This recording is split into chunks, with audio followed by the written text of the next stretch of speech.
Shabbat Shalom to everybody.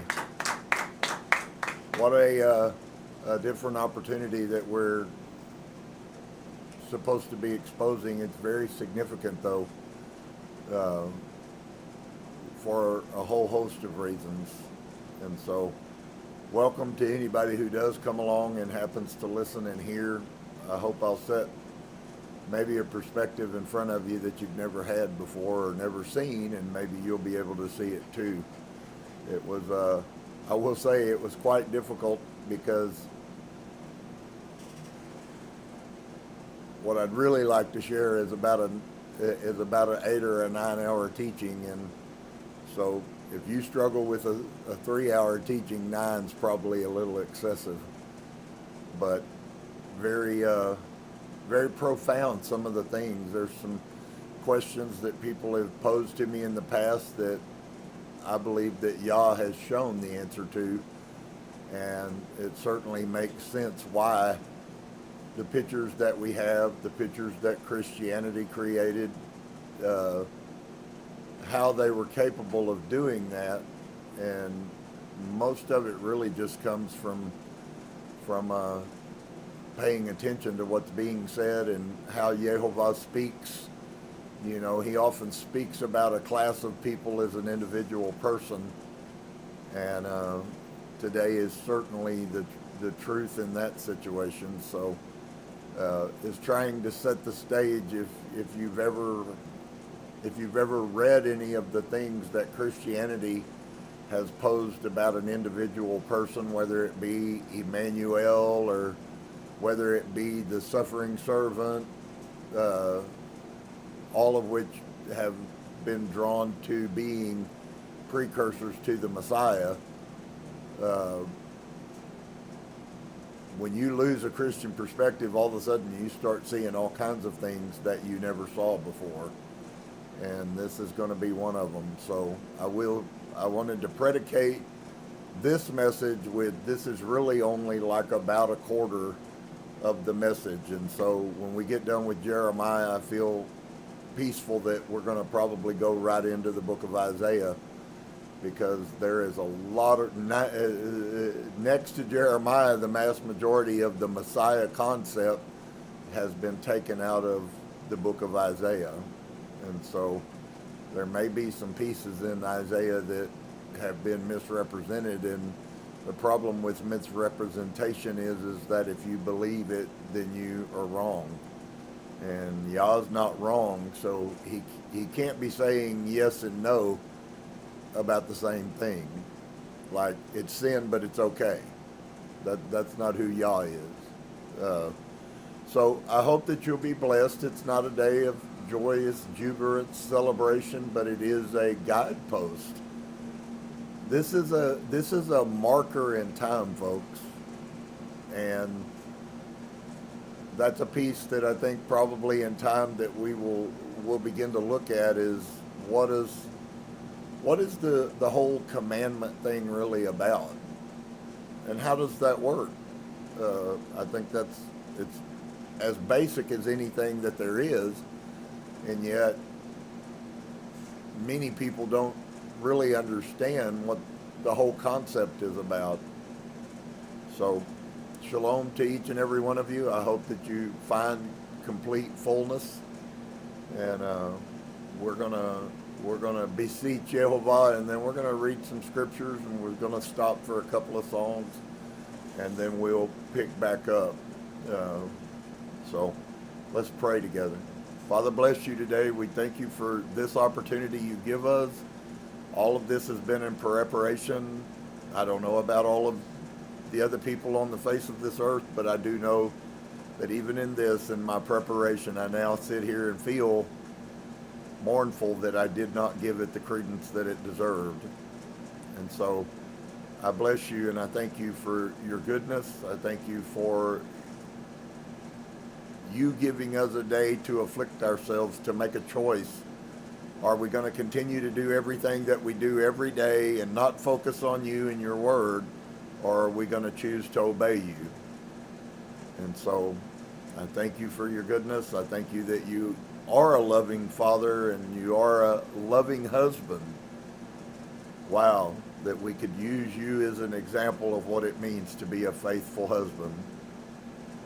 So I ask you to be with us. I ask you that you would forgive us. I ask you that you would accept our sacrifice today. When I say ours, I'm taking it those people that believe. And I ask you to help us. Amen. Mike.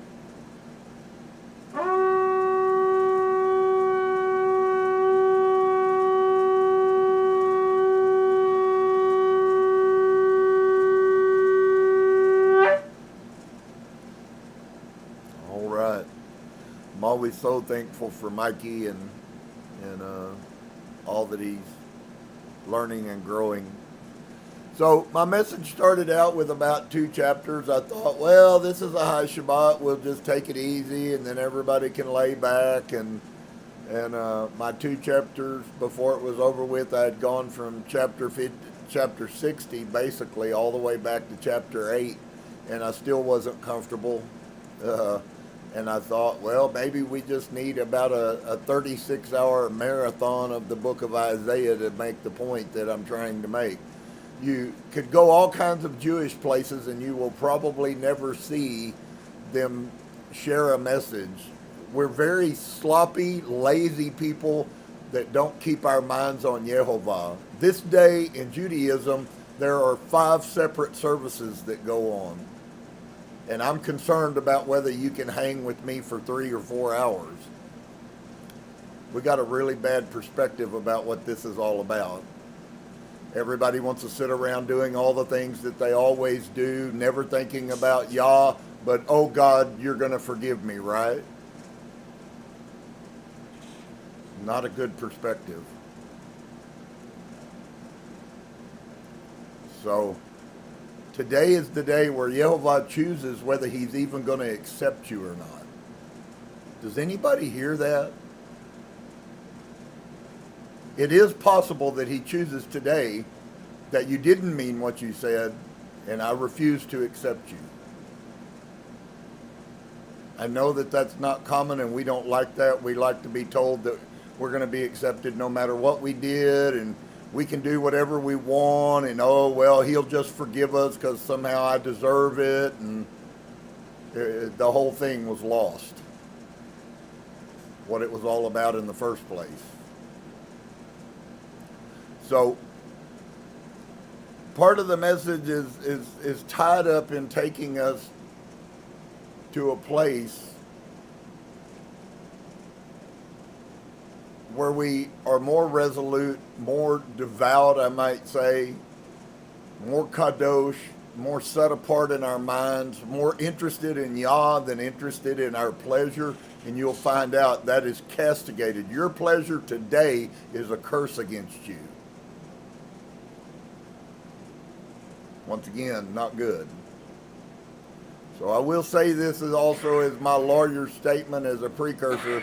I don't always like who I have to be. I don't like what I was called to be. If I could choose a calling, it wouldn't be this one.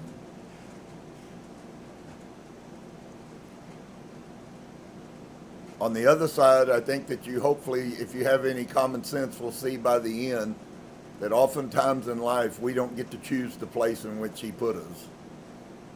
We just have to find it and then accept the responsibility of it.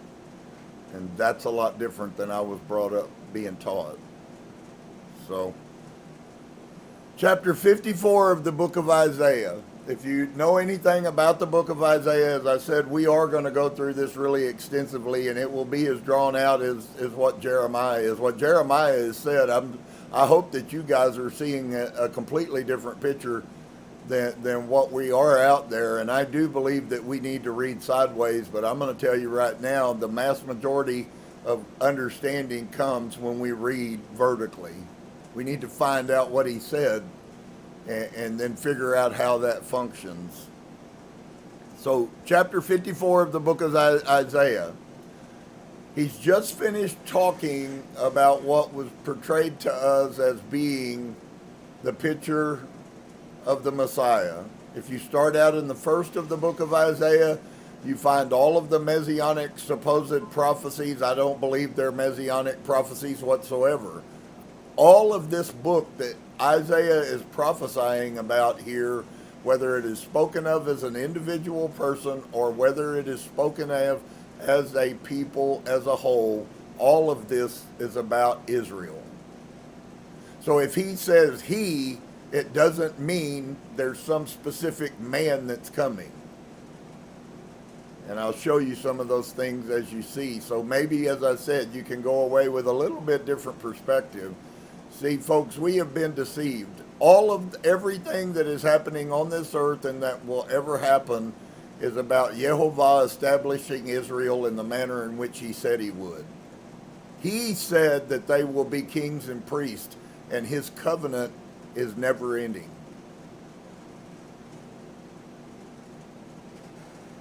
We really have been lied to by, can I be honest with you? Christians are not the new Israel and can never even be part of Israel.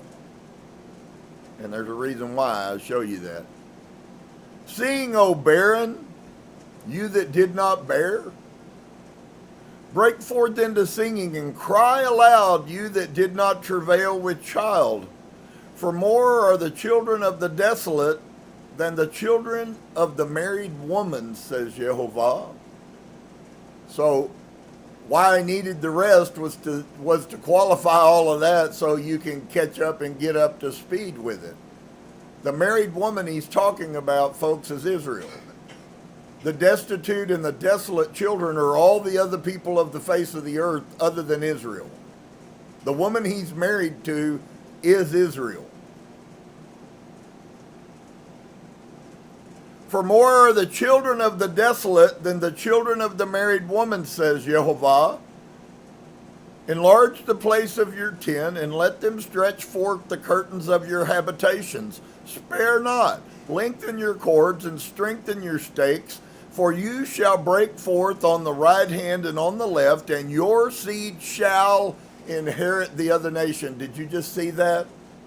I don't care who you are, I assure you, where and what I have seen in the last few days tied with this, there is no other ruler that inevitably will rule this earth except Israel. And that's what he's telling Israel right here, his wife. Stretch out your tent, let your cords go, because your children will inhabit all the nations. Will inherit, will rule, will conquer, will be the kings and the teachers of the Torah of the world. For you shall break forth on the right hand and on the left, and your seed shall inherit the other nations, and make the desolate cities to be inhabited. So you get the concept. For me, it's painting a mind picture that Yehovah is going to enlarge this thing which has been diminished, okay? And there again, a lot of the scriptures that would come before this are corroborating evidence to help you understand that. I'm not the one that needs understanding. I'm in full, complete agreement with what Yehovah is saying here. Fear not, for you shall not be ashamed, neither be confounded, for you shall not be put to shame. For you shall forget the shame of your youth. And I would like to point that word to every one of us as we go forward today. Folks, every one of us have been ignorant and done ignorant things. The purpose for being here today is that there is an opportunity, and while it means something different maybe than a lot of you have a definition of, there is an opportunity for us to relinquish all the stupidity that we did in the past in our life. That's what today is all about. Thank goodness there is, because if there wasn't, then we would all be doomed. But it's not so. For you shall forget the shame of your youth, and shall not remember the reproach of your widowhood anymore. So this, I'm speaking in metaphors to verses that we will read later. He's speaking here of Israel. He said, all of this time when you were just a stupid, wet-eared kid, there's a time coming when you, Israel, are going to be able to forget all of that stupidity that you did. And you will not remember the reproach of your widowhood anymore, for your Maker is your husband. So I will drop this line in there. If you are to be a child of Yehovah, you are also to be a bride of Yehovah. But I want you to see, it's not a bride of who you were taught that you're waiting to be the bride of. In fact, he very cleanly tells us who the bride is and who the groom is. For your Maker is your husband. Does anybody hear that? Yehovah Zevaot is his name. Now, if you can take that verse out of the Bible, I might believe the New Testament about who it is I'm waiting on to go to the marriage supper of the Lamb. But I'm not marrying a lamb. I already have a husband. He is the Maker. It's very clear. You don't have to have but about a second grade education to read that verse and understand it. Yehovah Zevaot is his name, and your Redeemer, the Holy One of Yashar'el, the Elohai of the whole earth, shall he be called.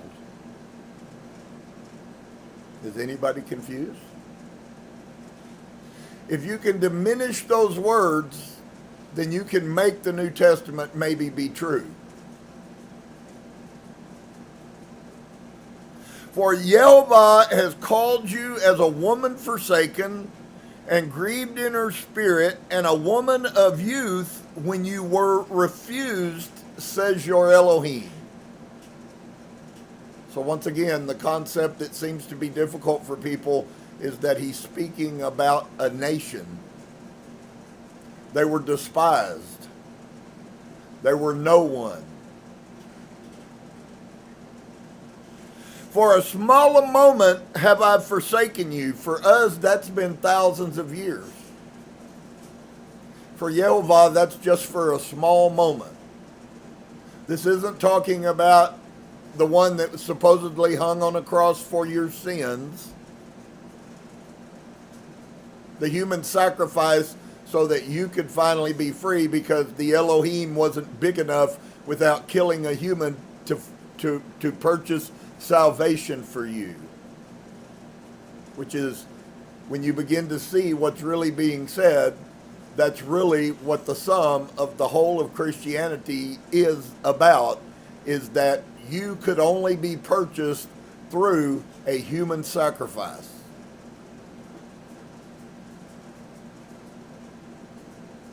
And so, grieved in her spirit as a woman of youth when you were refused, says your Elohim. For a small moment have I forsaken you, but with great mercies will I gather you. In a little wrath I hid my face from you for a moment, but with everlasting kindness will I have mercy on you, says Yehovah your Redeemer. So when you sing the Christian song, I know my Redeemer lives, every Christian I know believes that's JC. Every person that believes the Torah knows that our Redeemer that lives is Yehovah, not JC. How do I know that? Because he told me that. Point blank, where you don't have to be confused. You don't have to guess. For this is as the waters of Noach unto me, for as I have sworn that the waters of Noach should no more go over the earth, so have I sworn that I would not be wroth with you, nor rebuke you. For the mountains shall depart, and the hills be removed, but my kindness shall not depart from you, neither shall the covenant of my peace be removed, says Yehovah that has mercy on you. So here's a question to you. How can you now read that verse and believe that there is a new covenant that does away with the Torah. Because the whole concept of Yah's covenant is his Torah. And he tells you it will never be removed. O you afflicted, tossed with tempest and not comforted, behold, I will lay your stones with the fair colors, and I will lay your foundations with sapphires, and I will make your windows of agates and your gates of carbuncles and all of your borders of pleasant stones, and all of your children shall be taught of Yehovah. Now do you understand what Jeremiah said in chapter 31, that the covenant Yehovah is going to have with Israel at the end of time? He will put his Torah. Isaiah tells us exactly the same thing. And great shall be the peace of your children. Are they living in great peace? The answer is no. Is humanity living in great peace? The answer is no. Can I present to you today on the day of affliction, dear friend, that we are not yet in the new covenant? In righteousness shall you be established. So once again, ask yourself the same little simple question. Is righteousness the key word that comes out of Israel, or is righteousness the key word that rules the rest of the earth? And I'll be honest with you, you will be hard-pressed to find very many people like myself who will even deal with righteousness anymore. In righteousness shall you be established. You shall be far from oppression. Why? Because righteousness is what rules you, and righteousness is what frees you. Walking with Yehovah, whether you die or live, suffer or are blessed, is irrelevant when you are walking in righteousness with him. For you shall not fear, and from terror, for it shall not come near you.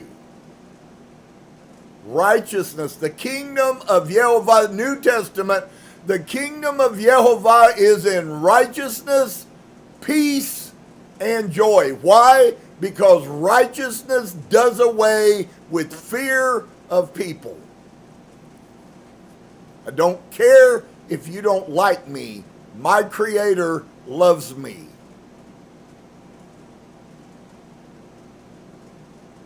Behold, they shall surely gather together, but not by me. Whosoever shall gather against you shall fall for your sake. So all of those people who have badmouthed me because I say that you might want to be careful when you start messing with Yehovah's spokesman and Yehovah's people, you might want to be careful because he doesn't deal with that very well. Behold, I have created the smiths that blows the coals in the fire and that brings forth an instrument for his work, and I have created the waster to destroy. No weapon that is formed against you, the righteous, will prosper. Now I hear unrighteous people my whole life in Christianity quote this scripture as if it applies to them. He is talking to the righteous. He is not talking to the unrighteous. They can quote this verse and it does not apply to them unequivocally.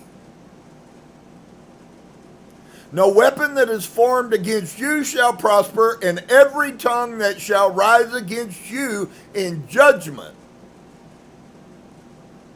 you will be the one that condemns them. This is the heritage of the servants of Yehovah, and their righteousness is from me, says Yehovah. Oh, that everyone that thirsts comes ye to the waters, and he that has no money, come ye, buy and eat. Yea, come and buy wine and milk without money and without price. Wherefore do you spend money for that which is not bread? and you labor for that which does not satisfy. Hearken diligently unto me, and eat ye that which is good. How do we eat that which is good? By hearkening to him. He's not talking about food. He's talking about spiritual food. For that which is not bread, and your labor for that which does not satisfy. Hearken diligently unto me, and eat ye that which is good, and let your soul delight itself in fatness. Incline your ear, and come unto me. Hear, and your soul shall live. Hear not, and your soul will die.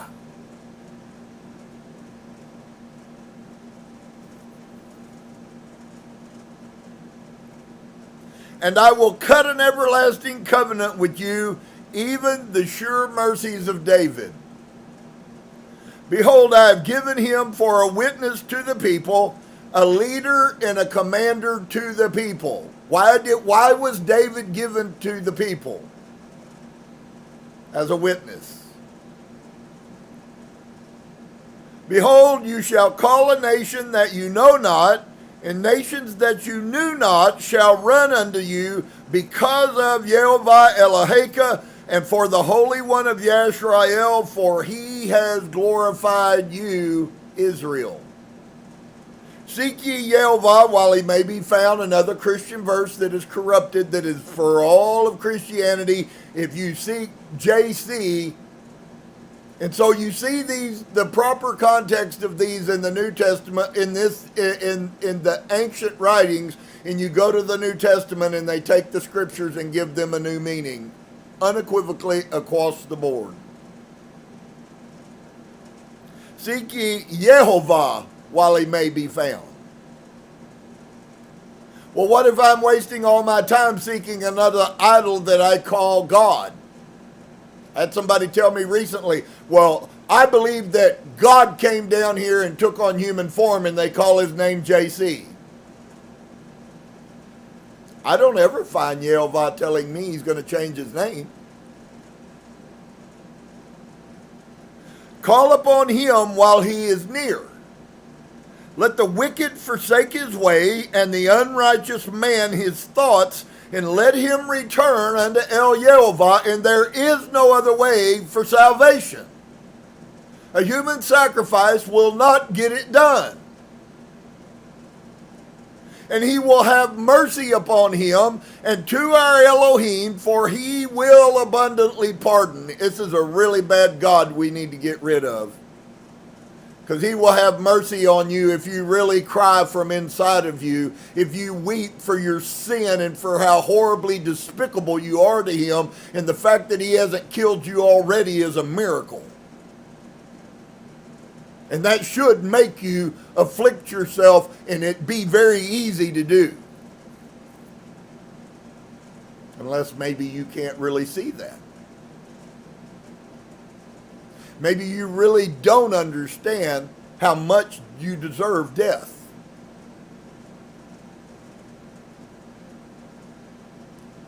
Another Christian quoting, "For my thoughts are not your thoughts, and neither are your ways my ways, says Yehovah.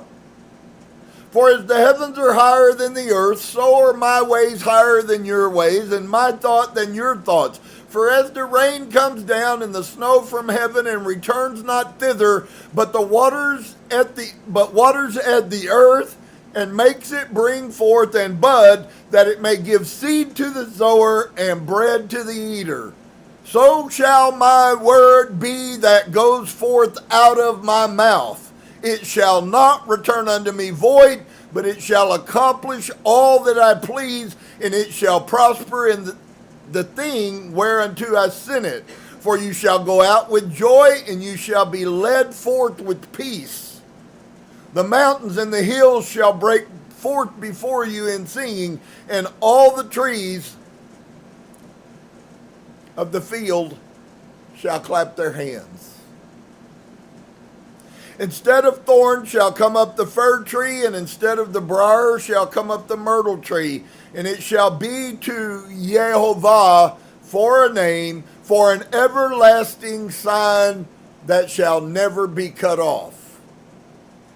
Thus says Yehovah, guard ye judgment and do justice, for my salvation is near to come, and my righteousness to be revealed.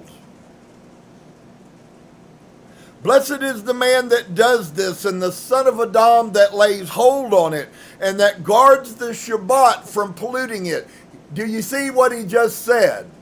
His righteousness is going to be revealed. How is his righteousness going to be revealed? Because the Torah is going to be revealed. What is happening now? There is a new resurgence of an exposing of the Torah.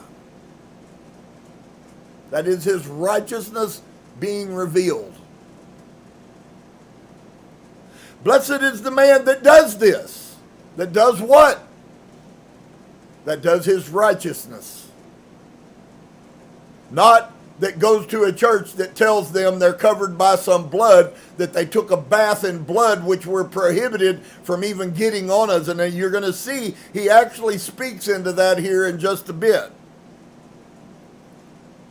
That lays hold on it and that guards the Shabbat from polluting it, and guards his hand from doing not just evil, folks, that guards his hand from doing any evil.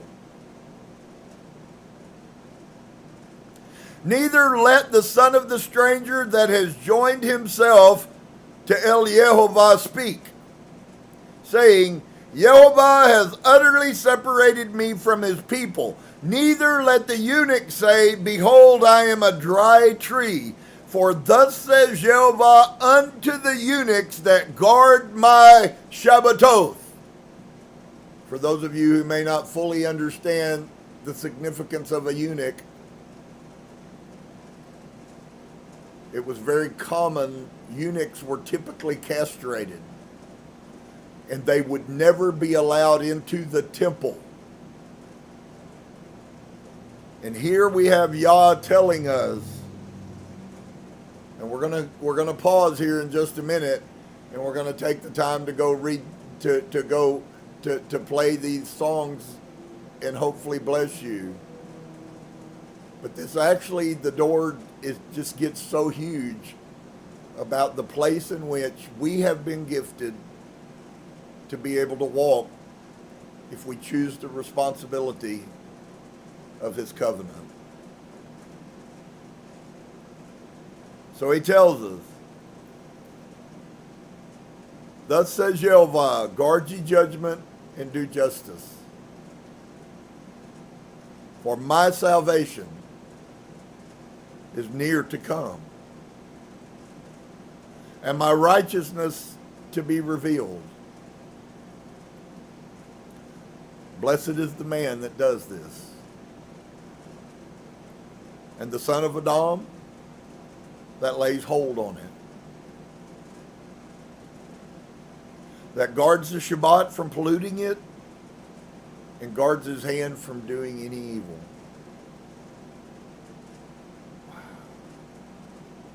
That kind of makes the whole salvation picture really pretty simple, doesn't it?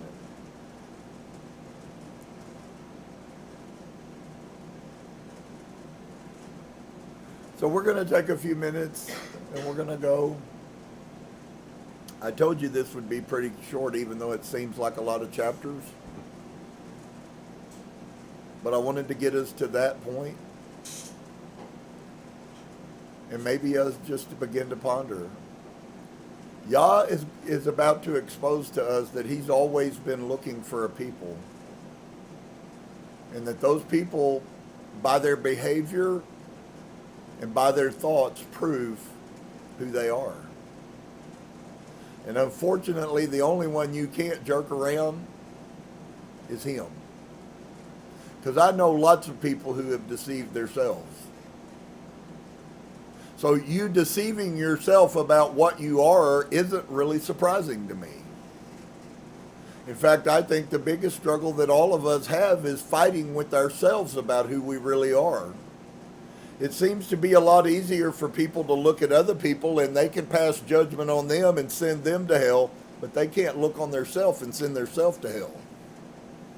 Or could I really say they won't? And unfortunately, that's a horrible deal. I would rather look at me than you. Do I know what the scripture says? And can I see? Of course, constantly. It's ever before my face. But that ain't going to help me. If I see anything about you, if I feel led to, that's not to help me, that's to help you. I have this journey I have to live for me. And you have a journey you have to live for you. And all the decisions you make determine everything. So,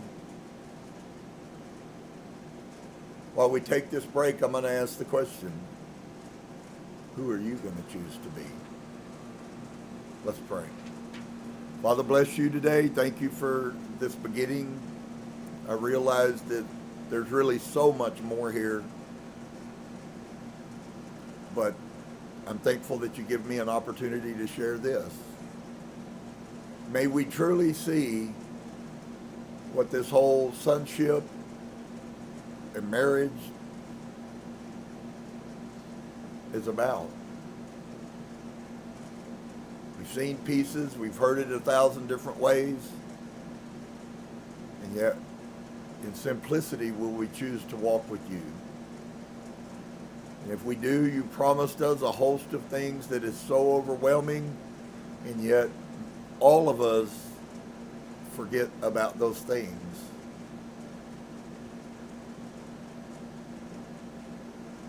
Help us to remember today. On this day, that you make a decision about us.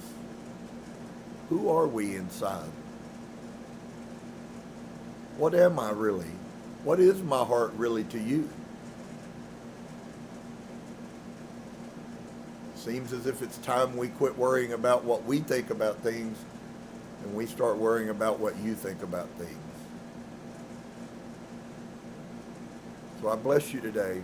I thank you that you have exposed this. If nobody else hears it, I'm still grateful to you that I did. And I bless you. Amen. Amen.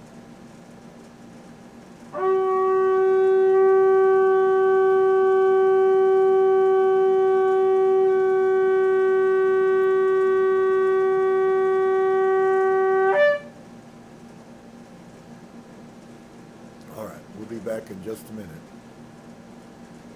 You ready, Mariana?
We're live.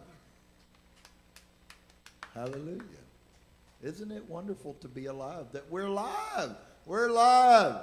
We are not a figment of your imagination, no matter how bad you wish it was. I'm so thankful today that Yah does love us. We're going to see that. I know that Yah's words sometimes seem pretty difficult, but man, there's some beautiful things that he says that just blow me away, and we're going to get into some of those about the reality about how he views us. There is a bigger picture, and Israel is the mainstay of Yehovah's mind, but he's forming a picture of what does it mean. So I could say the question, are there going to be people from the tribes of Dan and people from the tribes of Naphtali and people from the tribes of Yehudah that do not enter with Yehovah? And the answer is unequivocally yes.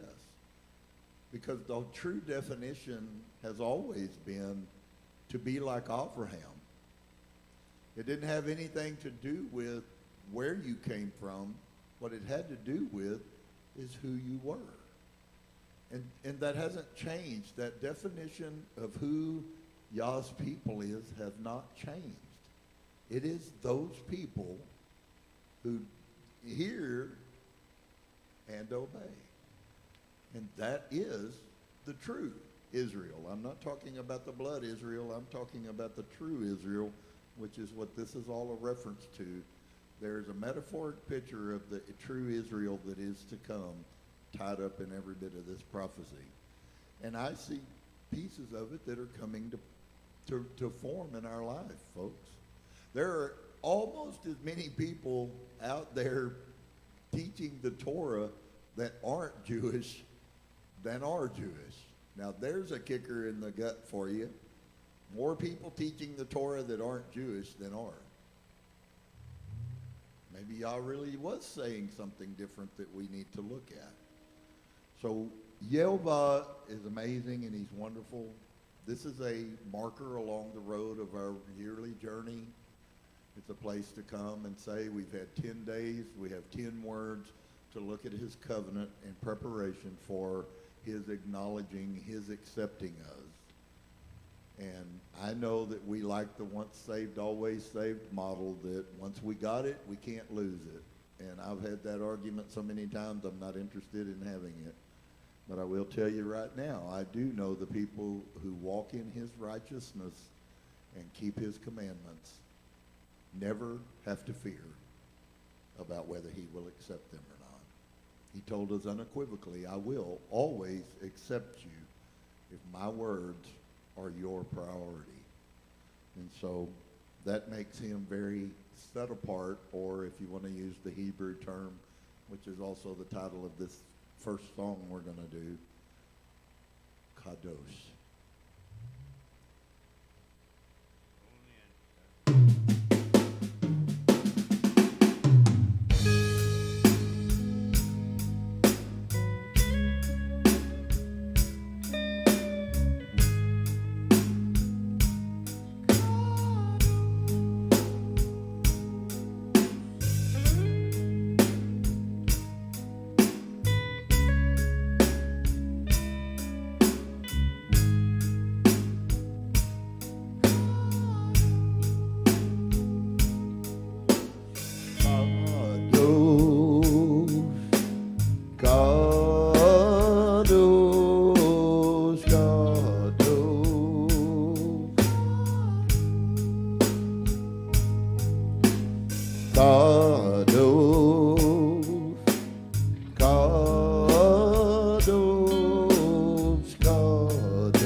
Indeed, Yehovah is kadosh.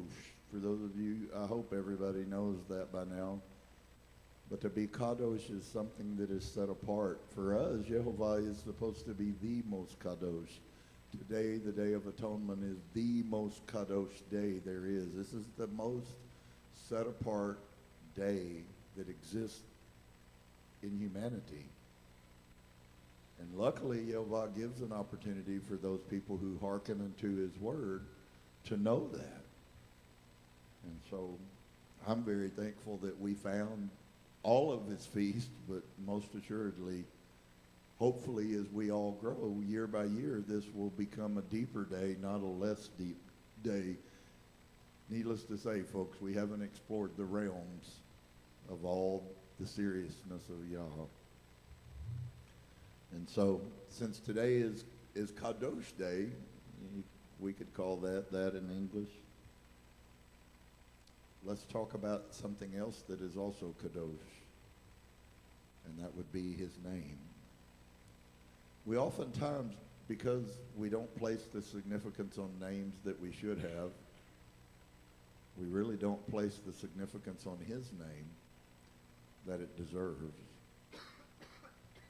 His name has some really significant power, folks. Just so you know, there's a reason why they instituted in the New Testament that you should pray in another name.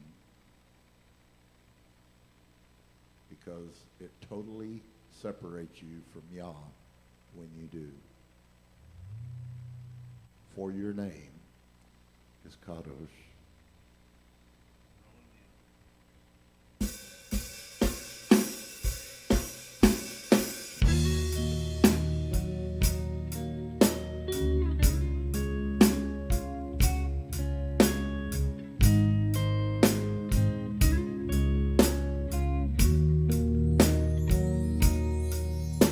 I enter the presence of Yehovah.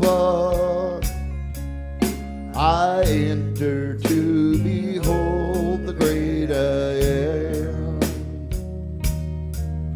I enter to worship him only. I enter to honor I am. I worship you. I worship you. Yehovah, I worship you. I worship you. For your name is Kadosh, Kadosh, Yehovah.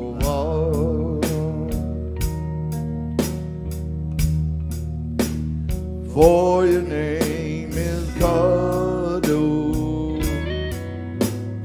Kadosh, Yehovah.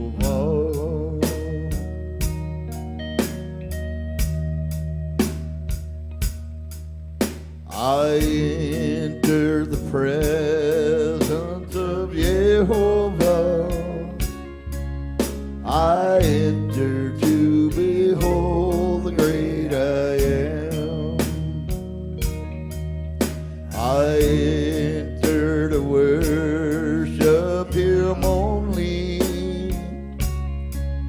I enter to honor I am. I worship you. I worship you. Yehovah, I worship you. I worship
Kadosh,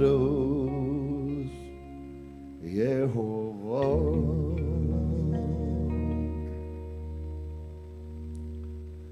Let the weight of your glory cover us. Let the life of your river flow. Let the truth of your kingdom reign in us. Let the weight of your glory, let the weight of your glory fall.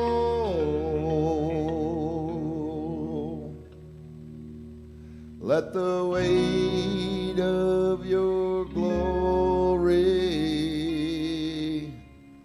fall.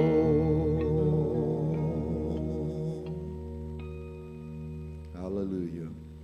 We'll be right back.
Well, shalom to each and every one of you.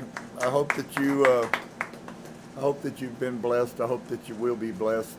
So many things in the time we live in, and is this for us? Are we supposed to be? You know, what are we? What does it take to be His people? There's lots of people that still are not really all that clear about how all of this works, and even more so to tell a Christian that there's a day that Yehovah chooses to accept you based on your heart. That's probably not a message that they've heard very often.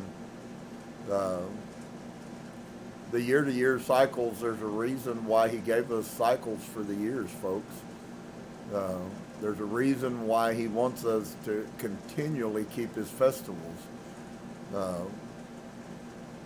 Because, unfortunately, humans have a propensity to forget why they're even here. So, truly it is a blessing. It's been a long, arduous road in 10 days for me. I don't know about you guys' place, but for me, it's been a long thing. I had to make myself remember. And what commandment was it that I'm looking at today? And maybe some of you experienced the same things. If you did, then that just, I guess means you're human like I am.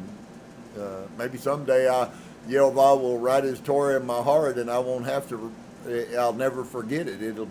That will be what my mind thinks continually. I would love that. I love the statement David made that I meditate on Yehovah's word day and night that I might not sin against him. Wow. Does that really mean that if we're not meditating on his word day and night that we probably are sinning against him? Certainly something I think we should ponder. And even if you don't, that doesn't stop me. I intend on constantly to keep thinking that. So, well, we're going to partake of the bread together, and the cup. I hope you'll join me. We're going to pray, and Mikey's going to blow the shofar, and then we'll do that. I'm sorry I had everybody here; they were all ready to go. So let's pray, and then we'll blow the shofar. Father, bless you today. Thank you for your wonderful goodness and mercy. Excuse me for my failings and shortcomings. May your word reign preeminent in our lives, and I know it will if we truly love you. And so I bless you today, and I thank you that you give us this opportunity. I'm sorrowful for all of my failures. So many they are. I ask you to help us. I ask you to accept the sacrifice of our hearts. I bless you for your goodness. Amen.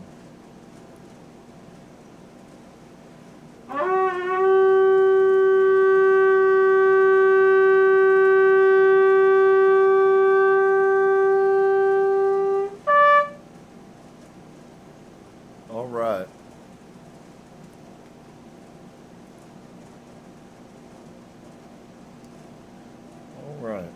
Well, I know that we used to do all kinds of things when if you grew up a Christian, you grew up a Christian thinking you were blessing the food, right?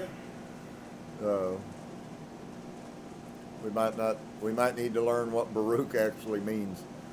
But I am very thankful today, not that Yehovah makes pig clean. I'm thankful that he gave humans a way to feed themselves. That was his gift to us. So, Baruch atah Adonai Eloheinu Melech haolam hamotzi lakem minaretz. Blessed are you, Yehovah, King of the universe, who has brought forth bread from the earth. Let's partake.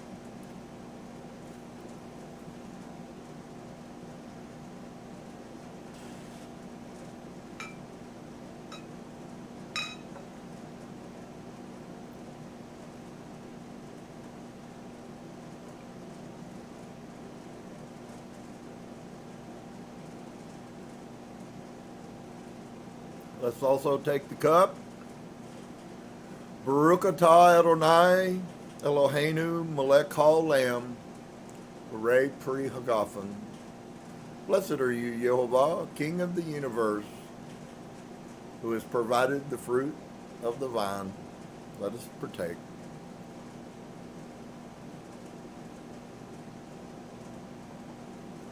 Shalom to each and every one of you. May all of us come to know the blessings of Yehovah that make us rich and add no sorrow. Is there anybody out there besides me that feels like you could use less sorrow in your life and more Baruch, more blessing? Well, I think all of us would want those things. I think even the people who don't know Yah. The problem is that Yah does things his way, and it's up to us to choose him. That's a pretty amazing that's a pretty amazing thing I just said. It's up to us to choose him. If you believe that because your Christian doctrine told you you can break all of his commands and somehow you're eternally saved,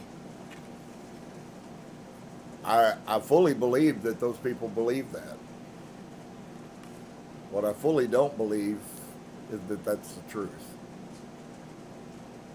I do know, and we're about to find out, that to all of those people that accept the responsibility of his covenant, then how he deals and how he views them is different than how he views and deals with the rest of the world. And so I guess there's a good trade-off in there somewhere. You can do whatever you want to and be eternally saved to what we don't know, or you can just keep Yehovah's commandments and live a good life while you live here and also have peace about where you'll go when this life is over with. I think I'll pick that one.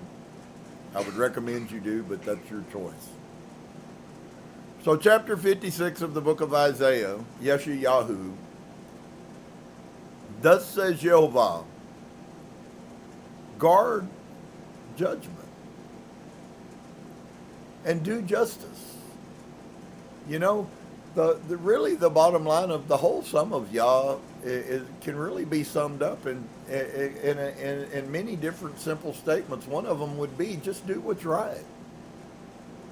Do we have to care enough to go find out what right is? Well, until we learn what it is. But that's really all he wants from us.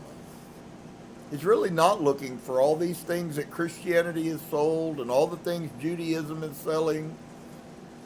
While I was reading this, and I find now that I could have very easily done most of the things that I wanted to, and I wished I had of, because there were some really good pieces in there that I think would help people that may be struggling with some stuff. But this journey of walking according to Yah, man, you get slapped on every side. I'm sorrowful. You can go sit with the scholars, and about half of them, as they will tell you, are atheists and don't believe the truth anyways. But we only have a decision to make. Do we believe him or don't we? And I guess it's okay if you don't believe him. I don't know what else anybody could do to help you, but if that's the belief system you choose to have, so be it. I don't weep for atheists. I'm sad for them because I realize what's going to happen to them. But if that's your decision, that's your decision. So thus says Yehovah. Yehovah says to us, guard judgment and do justice. For my salvation is near to come, and my righteousness to be revealed. Blessed is the man that does this. Baruch. It's like we say a Baruch atah. Blessed is the man.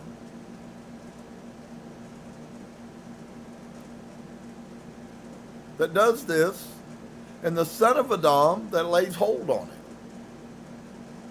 it. And to me, there's a pretty picture in there, because the whole concept of laying hold has more of a connotation of grabbing a hold of something.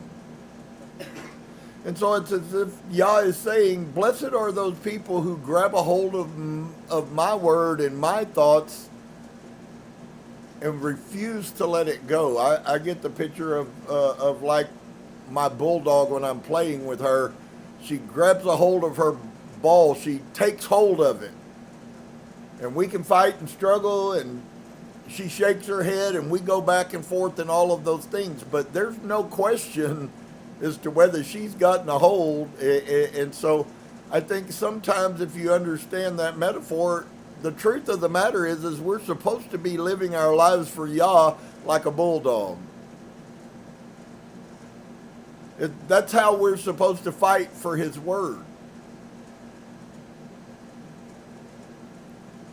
Blessed is the man that does this, and the son of Adam that lays hold on it, that guards the Shabbat from polluting it, and guards his hand from doing any evil. Now you've noticed that in 5 verses, 3 verses, 2 verses, he's already 3 times told us that we have to guard. Why does he tell us to guard?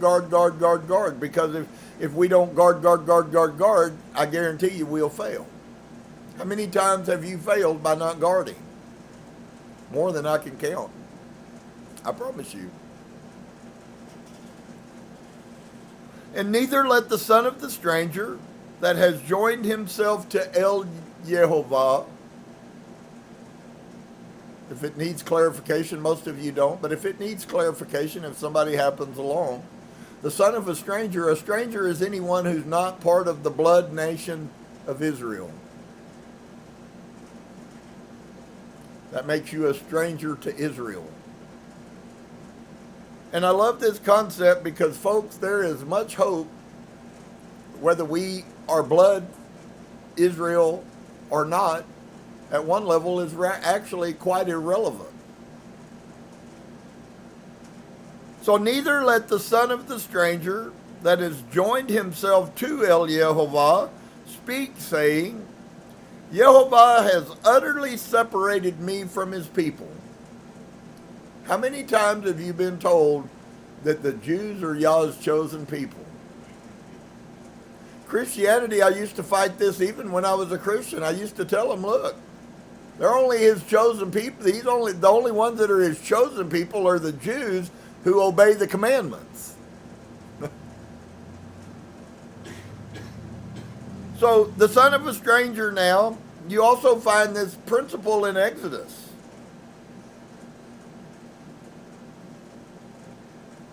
For his people, don't say that. Don't say you're a second-class citizen. Don't say that you don't have as much value, because the truth of the matter is that Yah views you more gifted than he does a Jew who refuses him. Why? Because they had the Torah given to them, and we were a bunch of pagans in Christianity that believed in a false Elohim who have come out and are trying to find what the truth is. Is it a long journey? Yes. Is it a daunting task? Absolutely. The question I have is it worthwhile? And I can answer that one exactly the same. Absolutely. As much sometimes when I'm stupid as I hate myself, I'm so thankful that he loves me, or he would have never shown me this stuff. Blessed is the man that does this, and the son of Adam that lays hold on it, that guards the Shabbat from polluting it, and guards his hand from doing any evil. Well, shouldn't we kind of quite know what evil is before we can know whether we aren't doing it? Yeah, that's quite important.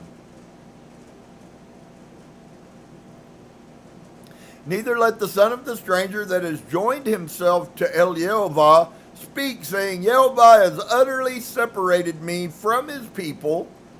Neither let the eunuch say, behold, I am a dry tree. For thus says Yehovah unto the eunuchs that guard at my Shabbatot. I have to tell you, I'm not quite convinced that Yah ever told people, this is kind of a shocker, because it's another one of those steps, it's another one of those statements that totally trashes about half of the Old Testament. Actually, folks, to be quite honest with you, not only is every word of this true, I'm not convinced personally that more words aren't true than are. But I also am quite convinced that Yah's nature and his character is so consistent that if you would focus on learning who your father and your husband is, you would never be deceived. I think I'll show you a place where you might be able to see that. Can't remember. It may have been in the chapters I didn't read with you guys today. So, the Torah tells us, the first 5 books of the Bible tell us that a eunuch who is one who is castrated, you just simply need to be castrated, is my understanding, to be considered a eunuch. You could never go into the temple. You could never be accepted by Elohim. Okay? And many times when they would bring people in, when they would conquer a country and bring people in, they would castrate them on purpose because it was like a damnation to them that they could never overcome that. And so this is really quite huge.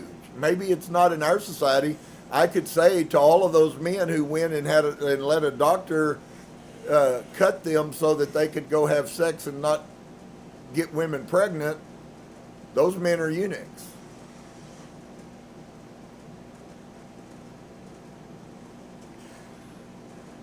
But here we have an amazing, once again, what we had to do is, I don't think, honestly, folks, I don't believe that the first 5 books of the Bible are really in any shape, form, or fashion are the Torah. We're going to read the Torah before we're over today. But I think there's been a whole lot of things that have been added.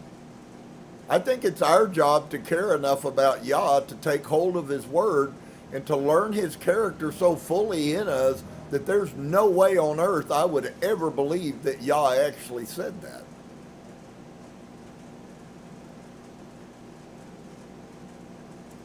For thus says Yehovah, that's supposed to mean something. For thus says Yehovah unto the eunuchs that guard my Shabbatot and choose the things that please me,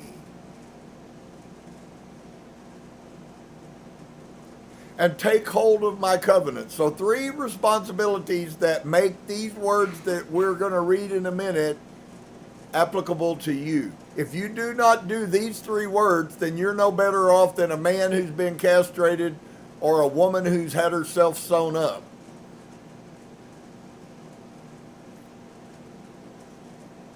For thus says Yehovah unto the eunuchs that guard my Shabbatot. Doesn't it not surprise you why it's so important about the Sabbath? And choose the things that please me and take hold of my covenant. So I have to choose this Shabbat. How many people out there do you know who have been lied to that believe that sun worship day is actually Shabbat? Can I tell you the truth, folks? It is a Shabbat, but it is a Shabbat of the sun god Ra. It is the day of rest of the sun god. It is not the day of rest of Elohim. For thus says Yehovah unto the eunuchs that guard my Shabbatot, choose the things that please me. So when Yah says that this is an abomination, if you're okay with that, and you choose that as your belief system, but what about if Yah says that homosexuality is an abomination and you approve it? Have you chosen the things that please him? And there's many other, that's just the one that's most prevalent, it seems like, in our society, but there's many other things the Bible tells us that are abominations. And we okay them. You say, well, I don't really okay it, that's going on, and I know there's nothing I can do, and I can't. Well, that's true, but you can have a voice that it's not right.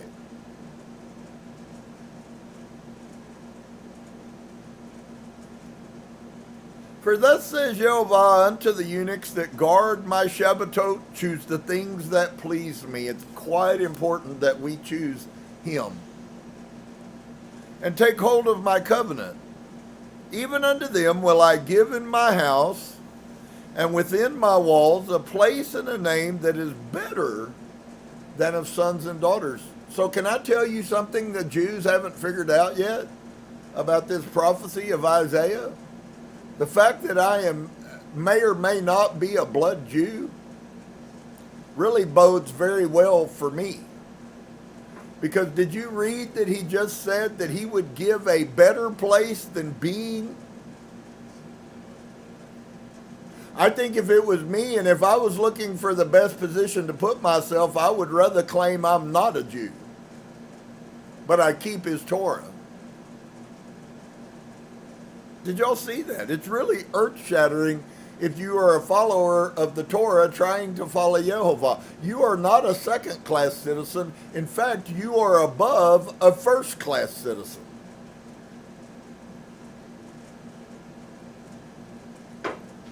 Unto them will I give in my house and within my walls a place and a name better than of sons and daughters. The only place I know in someone's house that is better than the name of a son and daughter, can I tell you, is the place of a wife. And he's already told you that I desire to be he was our creator. That's the father concept. But he's always wanted a bride. That's why it's so horrible what they've done in the New Testament by making the whole marriage supper of the Lamb about another mighty one and discounting him, because he's always been the father. He's always been the husband. And they're giving that office away from him and getting people to betroth themselves to something else. There's no need. I don't need to keep the commandments to be the wife of JC.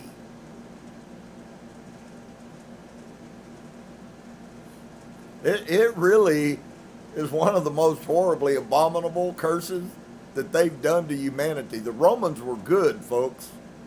The Romans understood how to curse people and make them curse themselves. Here you go. If you just pray in this name, you'll be saved.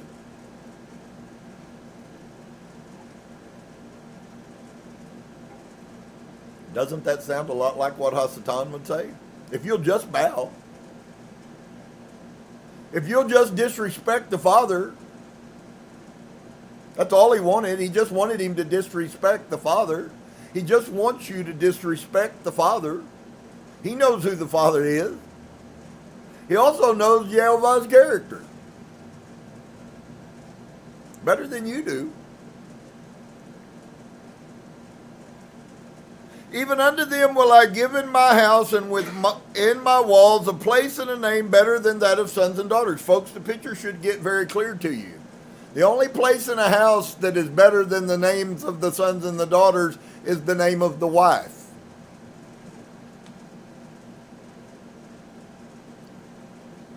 I will give them an everlasting name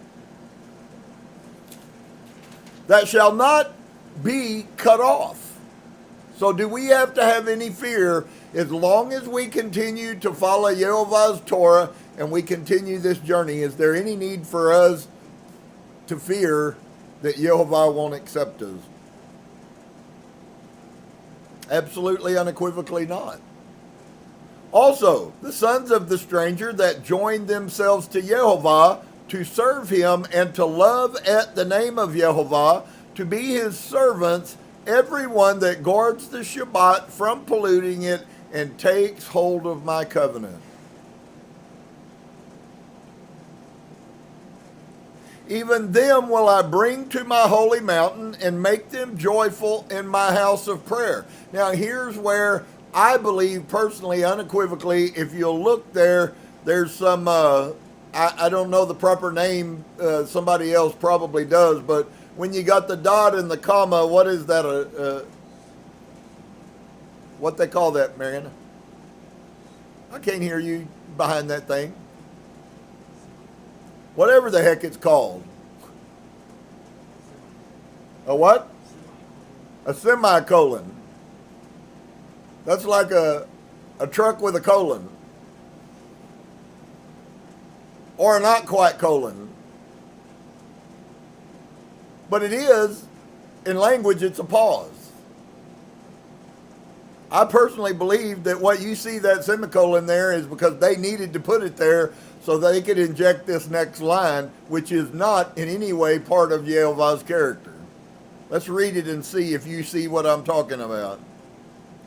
Even them will I bring to my holy mountain, and I will make them joyful in my house of prayer. Their burnt offerings and their sacrifices shall be accepted upon my altar, for my house shall be called a house of prayer for all people. And I see some other people shaking their heads, folks. There ain't nobody that's listened that believes that. That was put in there by a scribe's lying hand. I don't believe Yah said that, and I would never believe that Yah said that in light of the prophets. We found this in Jeremiah, but if you read all of Jeremiah, you find that Yah doesn't approve of sacrifices. If you read Amos, you find Yah doesn't approve. If you read, if you go read these other prophets, 7 different prophets I exposed in my teaching on, there was never a provision given by Yehovah for sacrifice. 7 different prophets. And so even them will I bring to my holy mountain, and I will make them joyful in my house of prayer. Their burnt offerings, their sacrifices will be accepted upon my altar for my house. See, and then they had to put the semicolon, because everything from whatever the double colons to the semicolon is, everything in that section, was every bit of that was added. And then Yah goes on, for my house shall be called a house of prayer for all people, which is exactly what he always intended. Folks, this never was a thing about the Jews. The Jews were supposed to be the people that overwatched the Torah and made sure the rest of the world had the Torah. And they lost their calling along the way. We've all done the same. I don't think and look at the Jews as being negative. What I look at them is I see myself. How many times has Yah given me an opportunity to do right and I failed him? Any of you ever failed him? How are you any different then than the Jews? You're not. For my house shall be called a house of prayer for all people. Adonai, Yehovah, which gathers the outcast of Yashar'el, says, yet will I gather others to him also. That's us. Besides those that are gathered unto him. So all of that fits in context. If you take that one little line out of there, everything agrees with Yah's character. We're supposed to learn how to read the scriptures, folks. I don't care if a linguist tells you that just because they've been doing sacrifice for 2,000 years, all of a sudden that makes it right. I could care less about that. All ye beasts of the field come to devour, yea, all ye beasts in the forest. His watchmen are blind. They are all ignorant. They are all dumb dogs that cannot bark, sleeping, lying down, loving to slumber. Yea, they are greedy dogs that can never have enough, and they are shepherds that cannot understand. Who's he talking about? That whole diatribe right there, folks, is about exactly what he said. The shepherds who cannot understand. I can tell you right now that all of the Christian shepherds I know don't understand. You can broaden that out into Judaism or broaden that out into Islam. I'm not concerned about that. But it's very clear what he's saying. They all look to their own way. I don't want to look to my way. I want to redig the old ways, folks. I want to go to his festival, from festival to festival to festival to festival, from Shabbat to Shabbat to Shabbat to Shabbat. Those aren't my ways. Those are his old ways. It's always been. They are shepherds that cannot understand. They all look to their own way, everyone for his gain from his own house. I never forget when I first got in, I used to hear people constantly talking about bad-mouthing the Christian preacher because the tithe was done away with because Paul said it was. Well, who is Paul in the first place? If Yehovah instituted something, I guarantee you it's still active today. He instituted the Shabbat. It's not going to go away. So look at what they do. Come, ye say they, and I will fetch wine, and we will fill ourselves with strong drink, and we'll be happy and have lots of mirth, and we'll joy on Sun Worship Day, and we'll eat together, and I'll tell you how good you are and how saved you are, and I'll send you home after I've bilged you for all I can get out of you, and you'll be happy because you're not very bright anyways. I'll get you drunk and tell you tomorrow will be just as blessed as today is.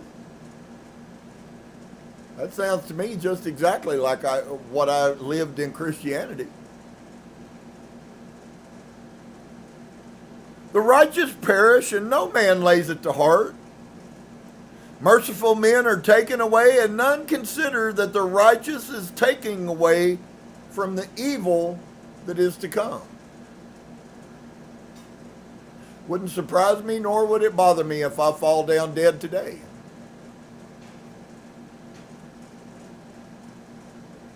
It would actually be a blessing. No one considers that Yehovah takes the righteous away before the evil comes. That's a huge statement, folks. Nobody considers it. Nobody thinks about the kindness of Yehovah. He shall enter into peace. They shall rest in their beds. Each one continue to walk in their uprightness. So what is the path for us? The path for us is to do the three things that he told the eunuchs if you want to be better than a son, and continue walking, and when Yah takes you, he probably has done it for a reason to protect you.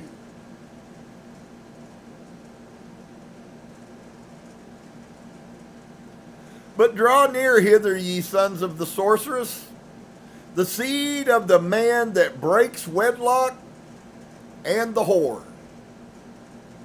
You know, this God thing I found out in the scriptures, he really talks about a lot of things that's really not very pious. You know, talks about multiple wives, and that's okay. Gives David 26 and says, if you want a whole bunch more, I'll give those to you too. Talks about whores constantly. Wow, that's Elohim. Not what I heard in Christian church.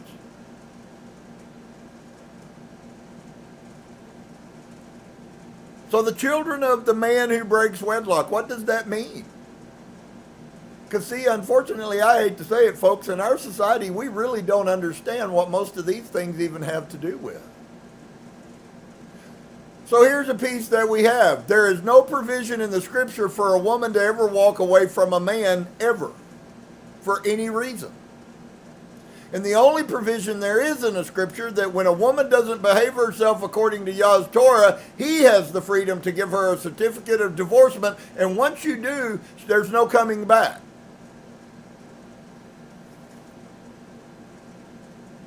So that can't be breaking wedlock because he gave us that provision. So what does it mean? It's talking about a man breaks wedlock when he has sex with another man's wife,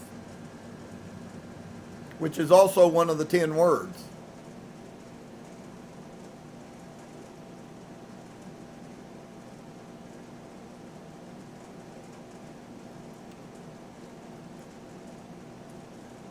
So look at the power of that. Talking about this person, the righteous perish and no man lays it in their mind, and merciful men are taken away, and none considers that the righteous is taken away from the evil to come. He shall enter into peace, and they shall rest in their beds, each one walking in his uprightness. But draw near hither, ye sons of the sorceress, and the seed of the man that breaks wedlock. Sounds like Yehovah knows the difference, doesn't he? And the whore, against whom do you sport yourselves? Against whom make ye a wide mouth? And draw out the tongue. Are you not the children of transgression? A seed of falsehood? Inflaming yourselves with the idols under every green tree, slaying your children in the valleys under the clefts of the rocks. Concept of the clefts of the rocks is in a hidden place. That could be an office in Planned Parenthood.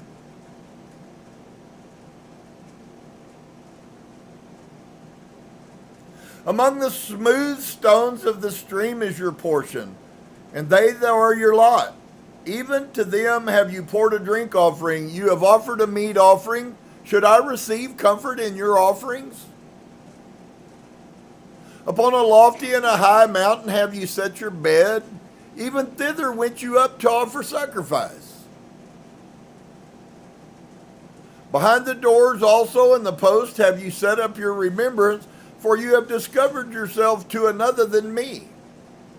So you go in your rooms, you go inside your house, and you hang all your crosses and all your pictures of another Elohim in your house, and you think that that I don't see it.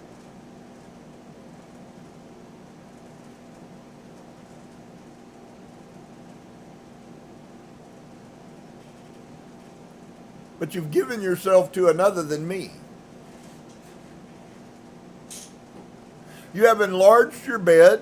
You have cut a covenant with him. You've loved their bed right where you saw it.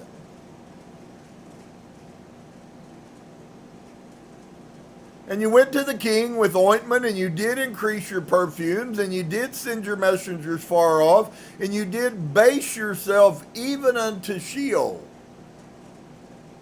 To base yourself could be tied to shame yourself by the lowness of your behavior. You are wearied in the greatness of your way, yet said you not, there is no hope. I know that you guys don't understand it, but I struggled with this, that I said this, and I thought today, and it was funny as I began to study and Yah showed me this, I thought, well, there ain't no need for me. That shows wisdom. I said to you people the other day, I said there is no hope. And folks, without living and walking in Yah's Torah, I guarantee you today, I'll tell you again, only this time infinitely more confident than on Saturday, there is no hope. If you're not walking according to Yah's Torah, there is no hope for you. You will die and burn eternally. Now you have the option to get hope. But Yah says, listening to the people, so I turn this around after having said that, and I look at our society and I go, none of these people are ashamed of themselves. None of them. I walk around thousands of people every day and not one of them is ashamed of themselves.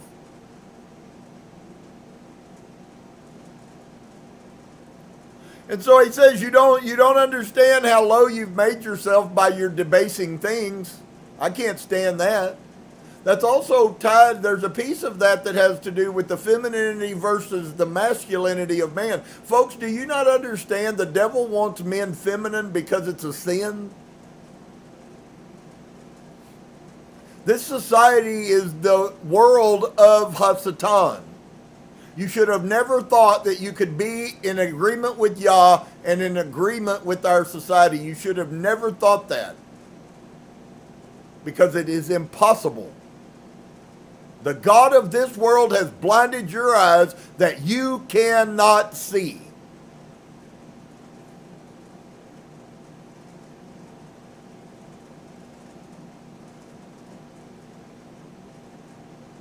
You are wearied in the greatness of your way, yet said you not, there is no hope. You have found the life of your own hand. How many people, if you know any people at all, how many of you have children and grandchildren who live a hopeless life, constantly unhappy, get married, break up, have sex, separate, constantly over and over and over and over and over and over again? That is our society. And nobody stops and thinks about, if I keep living like this, this is what I'm going to get. And Yah says, well, of course that's what you're going to get. That's what you sowed for. And we do know that every man reaps what he sows.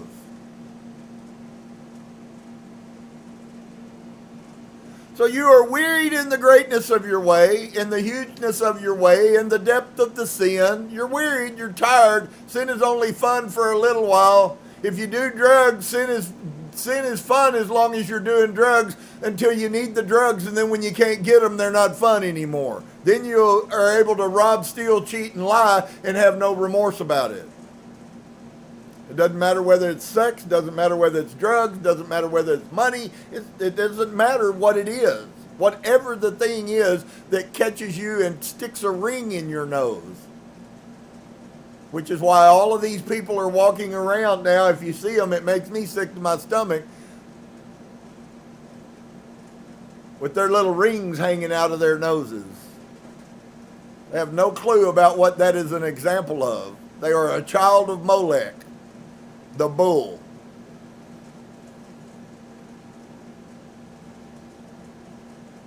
You are wearied in the greatness of your way, yet say you not, there is no hope. You have found the life of your hand, therefore you were not grieved. So you're happy in your sin. Life sucks, full of drama. Lie, cheat, and steal, and you're happy with it. Not even smart enough to figure out that that's not a very good life.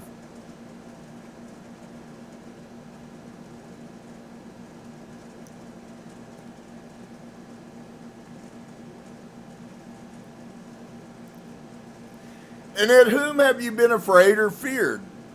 That you have lied and have not remembered me, nor laid it to your heart. Have not I held my peace even of old, and you fear me not? So I'll give you a little updated picture of that verse right there, folks. Why is there no restraint from sin anymore in our society? He just told you. It's not accidental. We really are not growing. All the brain-dead morons who think that they know the truth about life are just idiots who don't understand that Yah is just not doing anything about the sin that you so readily love. Look at what he says. It's really huge. This thing right here is so huge you couldn't carry it if you tried to. It's bigger than all the humans on the face of the earth. But listen to what he says.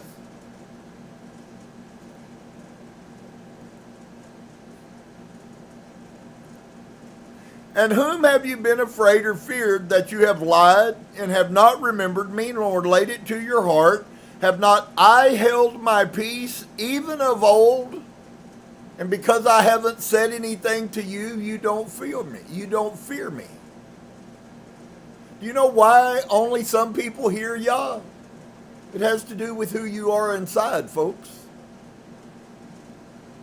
He says, I'm not talking to a lot of people because I'm just going to let them be destroyed. That's exactly what that says. You haven't heard me because I haven't been talking to you because you don't fear me.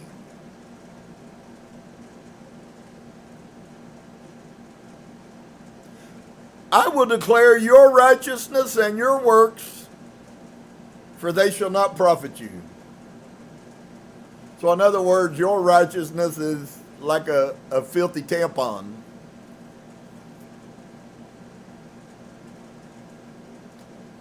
Made to be thrown away. It's good for nothing. It's an abomination. That's what your righteousness is. When you cry, let your companies deliver you. Why are you crying to me? You ain't my child. When you cry, let your companies help you. But look at what he says about their companies. Let your companies deliver you, but the wind shall carry them all away. They're just vanity. Shall take them, but he that puts his trust in me shall possess the land and shall inherit my holy mountain. What are you crying to me about? You're not my child. Do any of you see, does this not blow you away that this is what the Elohim actually views the world? Certainly not the picture I was painted for me in Christian work, I promise you that. I was told that you could be the most horrible rag that existed and you were still okay with him.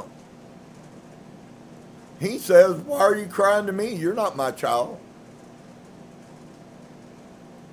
So what does that mean then? What does that really mean? If you really want to be a man or a woman and stand up and have integrity, what does that really say about Christianity, who are all Torah breakers? I laugh at this mindset of a Torah Christian. They can't exist together, folks. They have TV shows on Friday night and they sell lots of products and they'll send you 10,000 things every week about it's time to buy some more stuff from us, while they tell you about Yeshua and the Torah.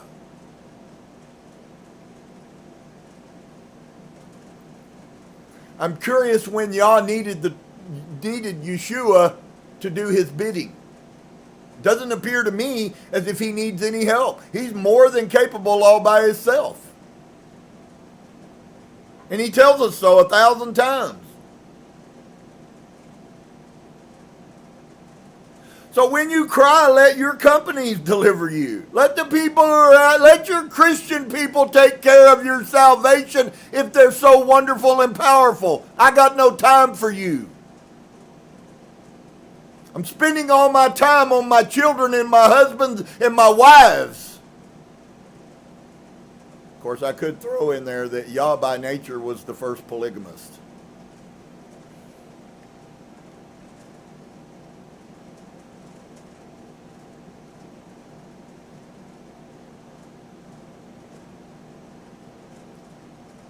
But what the heck?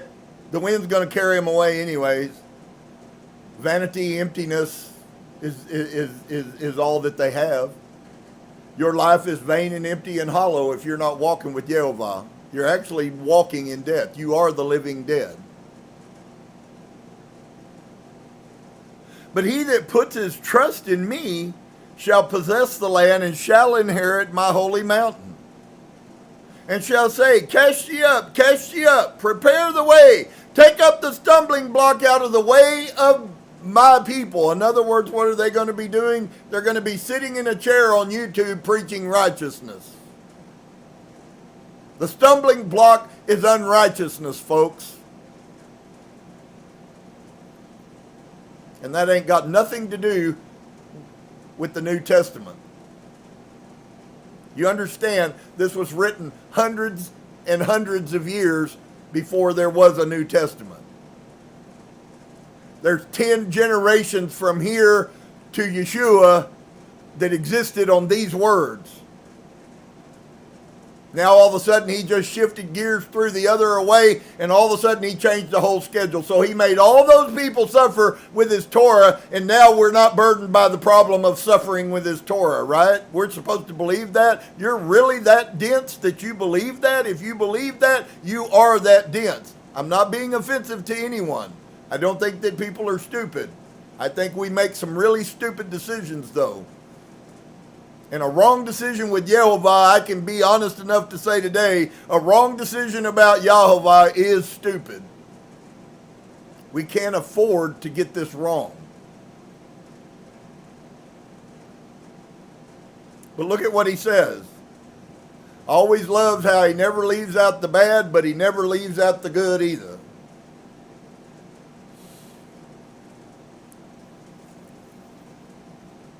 And shall say, cast ye up, prepare the way, take up the stumbling block out of the way of my people. For thus says the high and the lofty one that inhabits eternity, whose name is, what?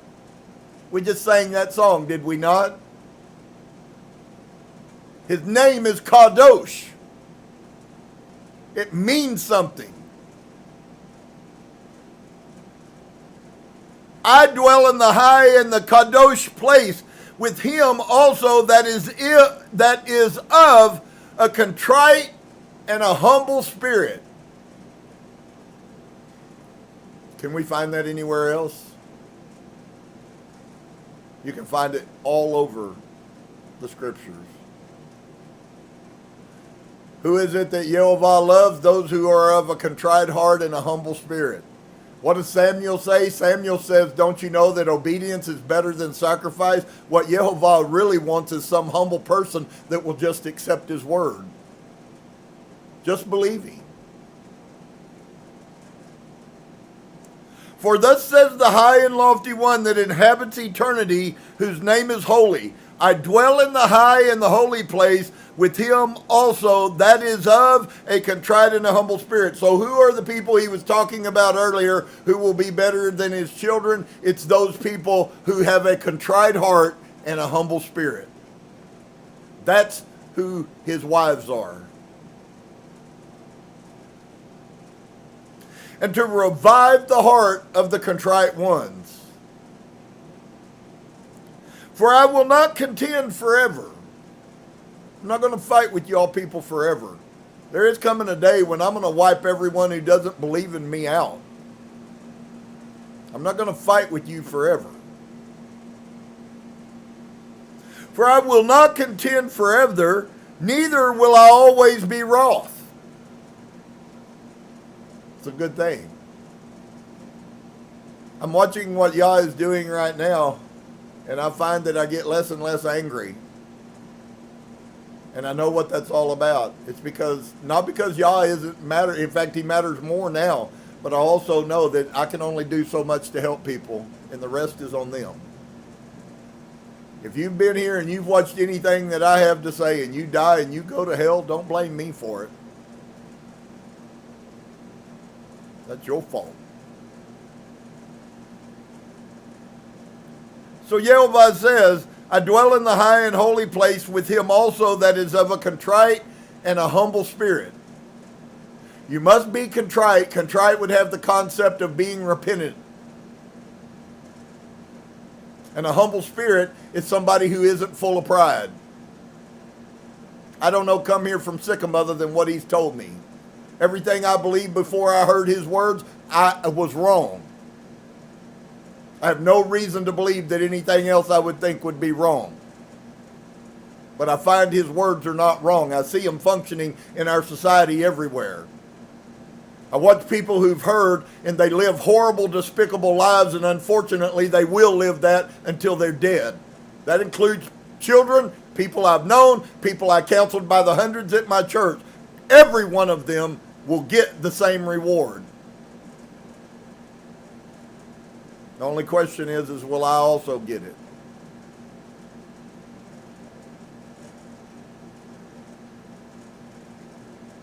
So Yah is there for those people then. And I think it's so beautiful because he says, I am there to revive.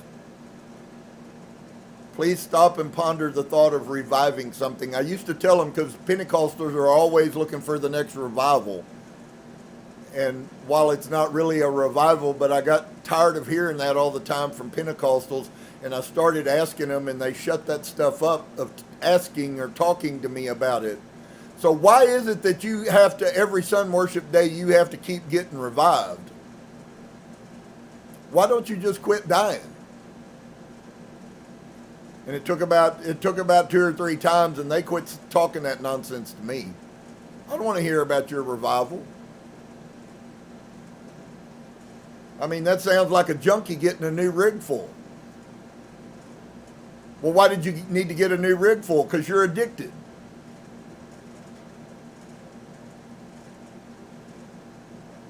But I will not contend forever, and neither will I always be wroth. For the Ruach should fail before me, and the souls of which I have made. This is so amazing. If Yah did not come to a place where he takes off of his being angry with humanity, he says all humans would die and none of them would be saved. Look at what he says. For I will not contend forever. I'm not going to fight with you forever. Neither will I always be mad at you.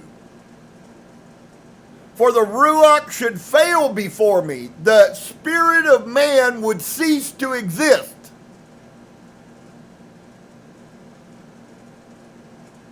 And the souls which I have made. Wow, that's pretty huge.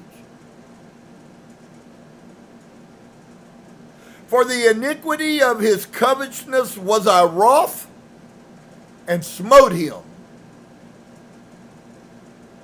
I hid me and was wroth, and he went on frowardly, talking about mankind, and he went on frowardly what? In the way of his mind. I've seen his ways, and I will heal him. Talking about who? Talking about mankind. I will lead him also and restore comforts unto him and to his mourners. I create the fruit of the lips. Peace, peace. You guys learned your whole life that the Bible says peace, peace, but I tell you there will be no peace. Let's see what Yehovah says. I create the fruit of the lips. Peace, peace. To him that is far off and to him that is near, says Yehovah. So can I tell you today, Yehovah says to those who are close to him and those who are far away from him but will come to him, he says to them, peace, peace, according to his words.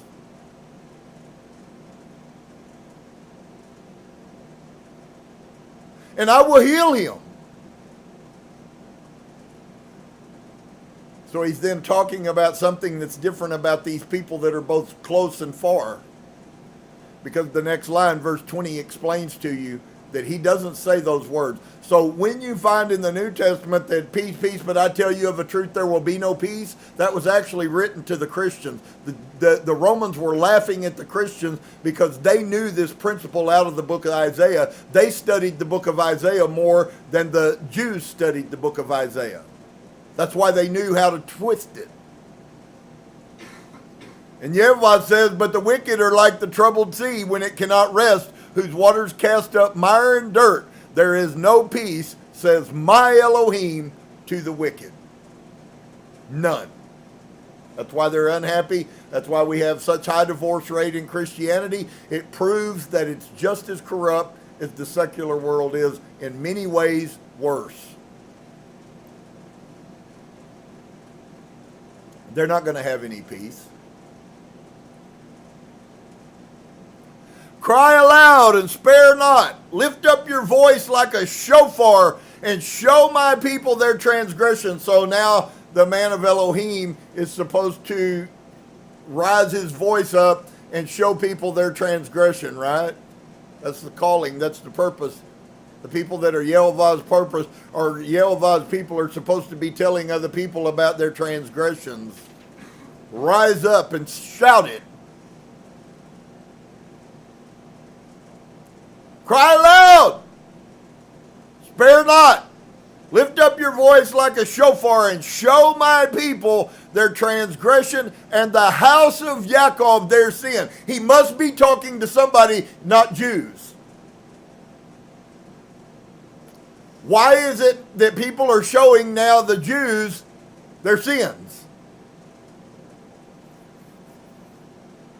It's the twilight zones, folks.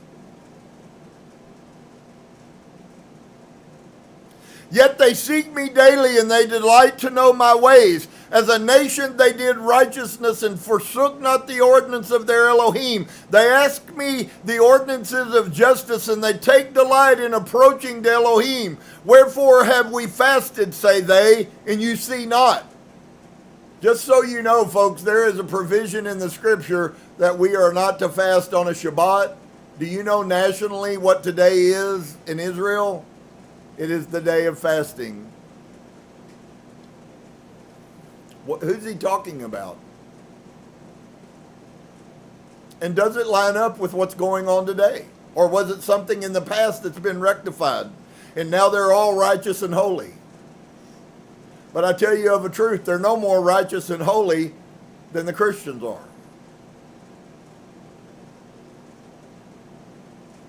And they won't even talk about righteousness, because they know they're not. And that's not to say there aren't some that are. As a nation, they are not. So they used to be, yet they seek me daily, and they delight to know my ways. As a nation they did righteousness, and forsook not the ordinance of their Elohim. They ask of me the ordinances of justice, and they delight in approaching the Elohim. Wherefore have we fasted, say they, and you see not? Wherefore have we afflicted our soul? That's what today is, the day of affliction. Wherefore, I've never heard anybody preach this for the Day of Atonement, and I don't know how you couldn't see that Yehovah is speaking about the Day of Atonement.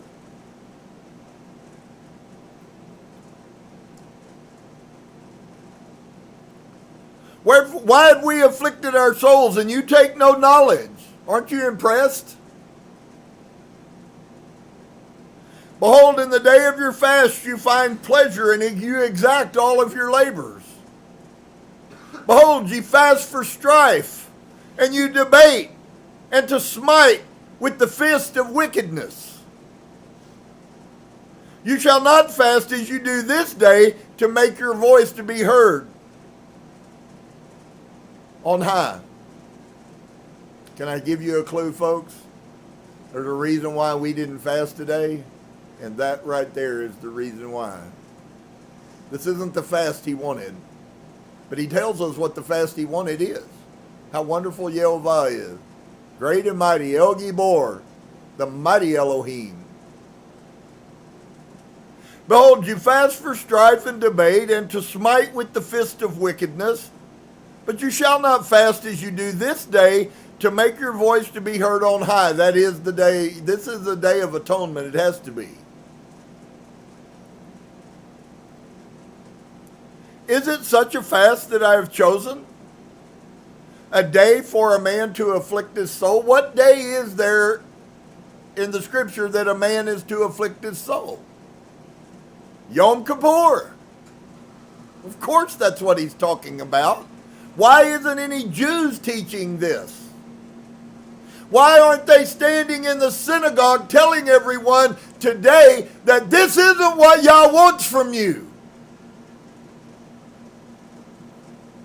Why is it a white American pagan?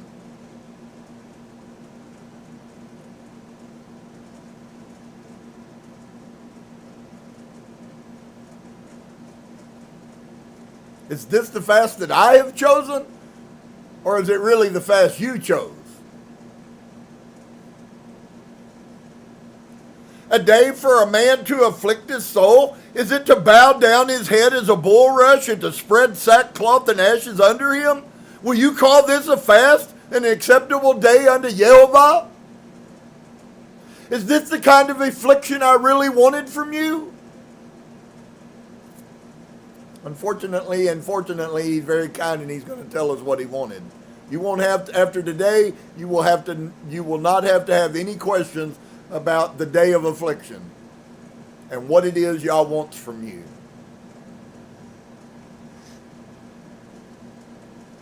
And the answer to the question he asked is yes, they will. They will call this the fast that Yehovah wanted. Is not this the fast that I have chosen? To loose the bands of wickedness? To free people from wickedness? To tell people the truth, even though it makes them mad and they hate you for it? Isn't that what Yah wants from us, really? To undo the heavy burdens and to let the oppressed go free, and that you break every yoke.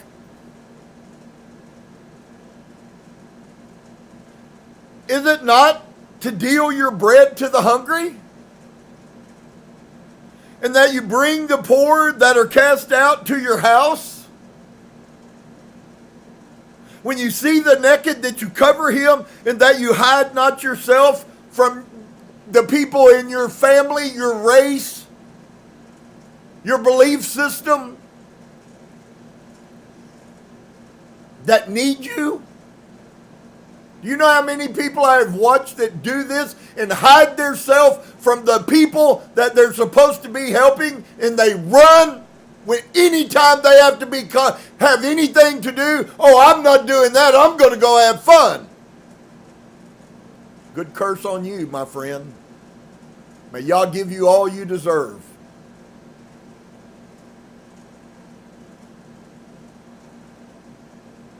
And that you hide not yourself from your own flesh.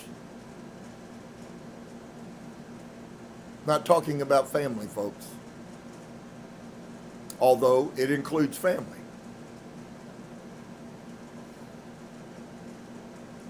When and if you would do that, when and if that's what was really in your heart. See, the problem is not that you did the thing. The problem is that's who you really are, and that's how you think. Always worried about yourself until you need something, and then, oh my gosh, if somebody doesn't help you, the world's ending.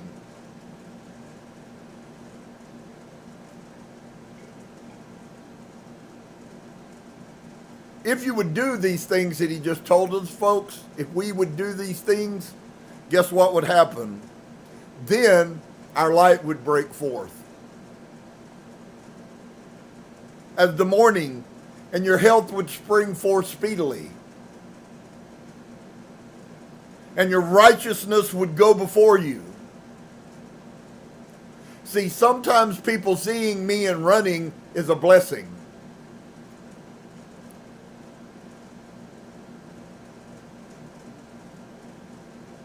The glory of Yehovah would be my protection. So, unfortunately, you don't know, because all you know is that you're supposed to put on the whole Roman military armor.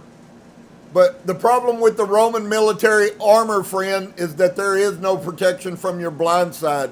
Before those words were ever penned by the Apostle Paul, Yah had already told us the answer of what goes before us is our righteousness, and what goes behind us is him. So I could actually say in all honesty that Yehovah's the only one that'll ever have your back.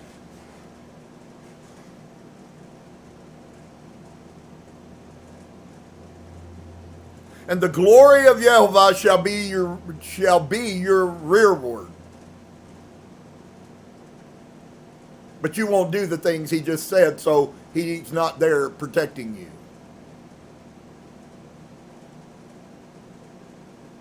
Then when you call, if you were this person, if you did these things, then when you called him, he would answer. But he doesn't answer because you're not doing the things, and he doesn't talk to sinners. Then shall you call, and Yehovah will answer. You shall cry, and he says, Hi-ni, here I am. I'm right here waiting for you.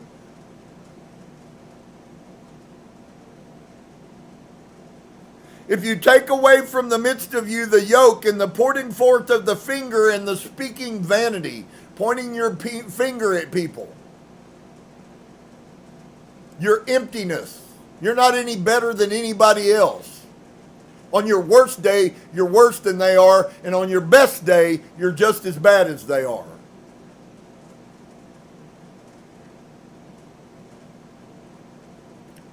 Draw out or pull out and give away. Draw out your soul to the hungry and satisfy the afflicted soul. Then shall your light rise in obscurity and your darkness be as the noonday. I have no greater gift to give you than what I'm sharing right now, folks. I don't believe there's a greater gift that exists on humankind. It ain't easy for me to get up here every week and sit here and say the things I say to you. It ain't.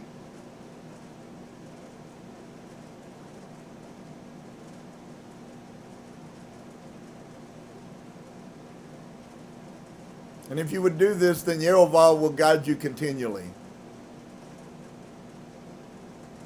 and satisfy your soul in drought and make your bones fat. And you shall be like a watered garden and like a spring of water whose waters fail not. It's quite funny to me. I've had people that say they fall asleep in a 30-minute Christian church service and go, I just couldn't hang for 3 hours. I've had some Torah keepers tell me, well, I went and watched your thing online and I just couldn't deal with 3 hours. I don't talk to them anymore. It's like Doug and Stacy. Hit the block button on that. I don't want to. I won't waste my time. If 3 hours of your life finding out about Yah is too much, you deserve death.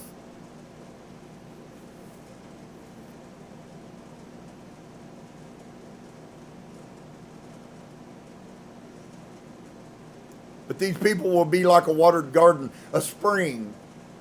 You say, well, where did all that come from?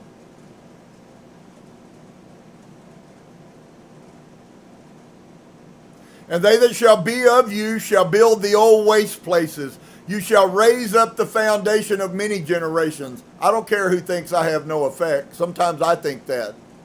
More times than not, actually, to be quite honest with you. I don't know how many times Yehovah said, you have no clue about how many people you're affecting.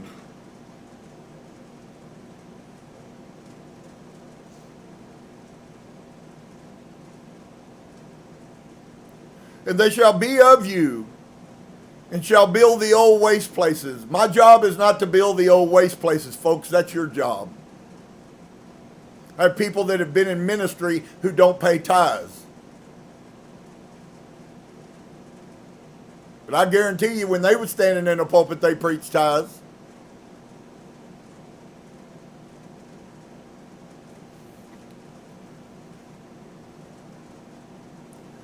And they that shall be of you shall build the old waste places. Who will? Did y'all notice that it didn't say, well, you're supposed to put this out there and you'll be like a shining light, and then it's your job to go build the waste places.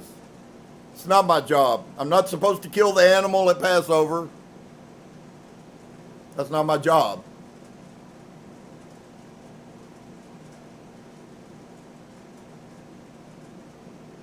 And they that be of you are the workers that are supposed to build the waste places. Computer now isolates people because they get to come into our environment and they get to hear my goodness, and then they get to go away and it doesn't cost them anything. There's no connection. There's no tie. There's no provision.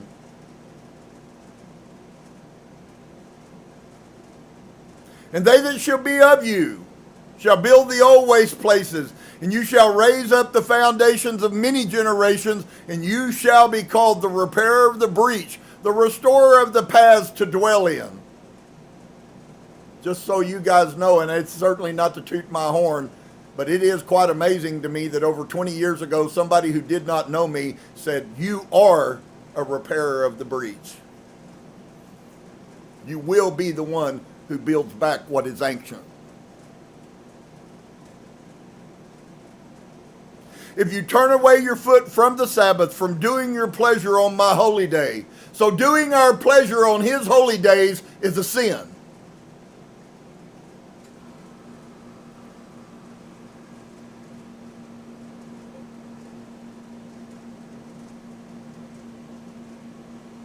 Wow.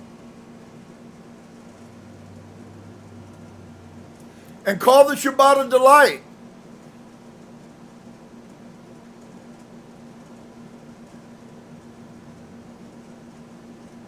The holy of Yehovah, honorable, and shall honor him, not doing your own ways, nor finding your own pleasure, nor speaking your own words.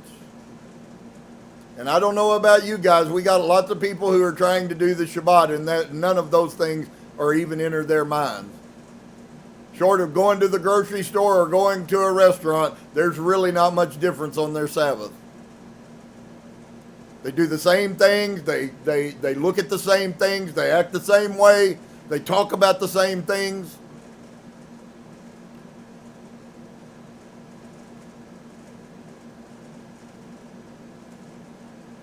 So when we don't do our own will on the Shabbat, then we honor Yah.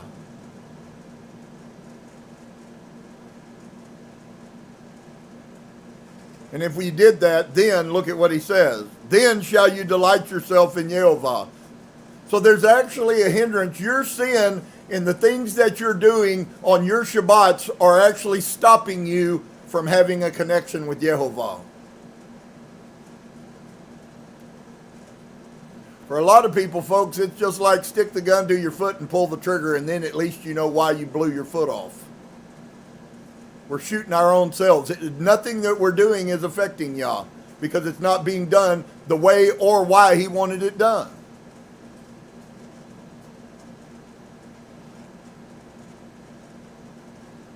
So if you turn away, verse 13, if you turn away your foot from the Shabbat, from doing your pleasure on my holy day, and you call the Shabbat a delight, the holy of Yehovah, honorable, and you shall honor him, not doing your own ways, nor finding your own pleasure, nor speaking your own words, then shall you delight yourself in Yehovah. So some of you, why you have no delight in Yehovah on the Shabbat is because you're not doing, it's not real anyways.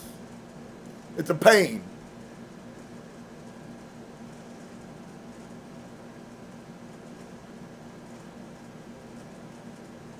Then shall you delight yourself in Yehovah, and until you do that, you never will be happy with him.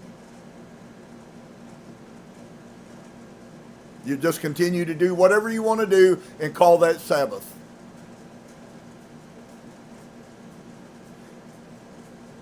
And if you do this, then I will cause you to ride upon the high places of the earth, and I will feed you with the heritage of Yaakov, your father, for the mouth of Yehovah has spoken it.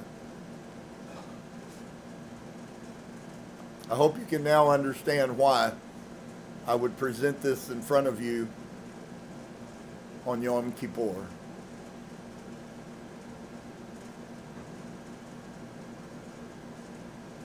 Wow. Pretty heavy stuff. I've said it in the past, and it's a lot easier to say it than it is always to live it, folks, but I don't really care what y'all wants. I just want to know. What is it that Yah wants? Well, I think it's been pretty clear. He hasn't told us everything that he wants, but he certainly told us a lot that he wants. And it's up to us to then choose to accept that. It's up to us to hear him. It's up to us to hearken to him. It's up to us to obey him. It's up to us to keep him. It's up to us to listen to him.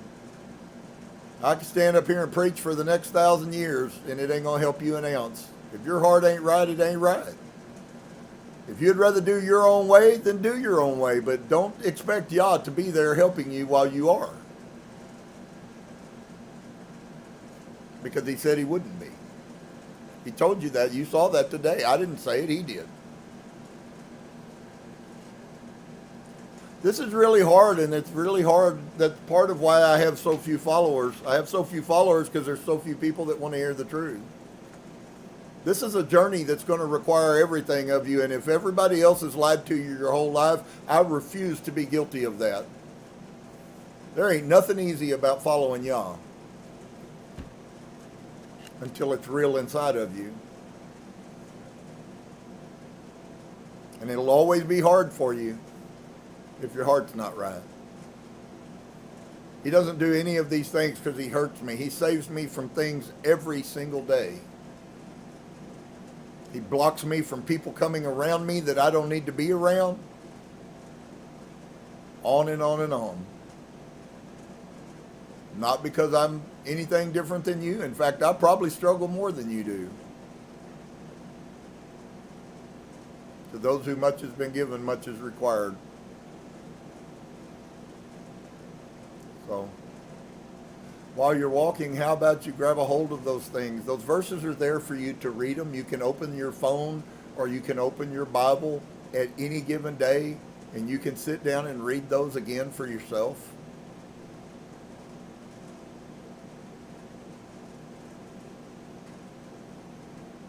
And I wish now, other than the fact that it's taken so long, but I wished I had shown you the other stuff because it exposed some things. We'll get back to that and I'll show those to you. But there's absolutely no question, folks, about what Yah wants. What was today? Today was a day to afflict ourselves by being kind to people. Isn't that funny that we would consider that to be afflicted? You know why it is? Because it's probably the thing we do the least. You don't drive down the street and think about somebody and what they might have lacking in their life. You don't walk into Walmart and watch the little pagan baby whose mom's covered with tattoos and piercings, wearing clothes that no woman should even be seen in, and look at that poor little baby and weep for that baby. You don't weep for them. See, what I've noticed is on some levels, the people who talk the most about loving your neighbor as yourself are the ones that love their neighbor the least. And the problem is nobody's going to exonerate you from Yah,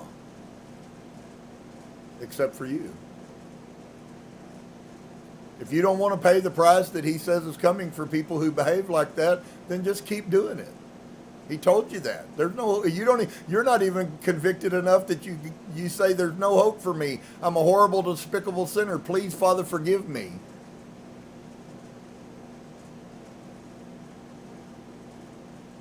It's a spirit thing, folks, inside of us. And our spirit can be changed. And it happens in your mind. I don't think anybody that'll come along is a bad person. I don't think any of you are some horrible abomination. I don't think I'm a horrible abomination. I just recognize that we're all broken, but we don't have to stay broken. And the only way we can get unbroken is to tie ourselves to Yah. That's the only way.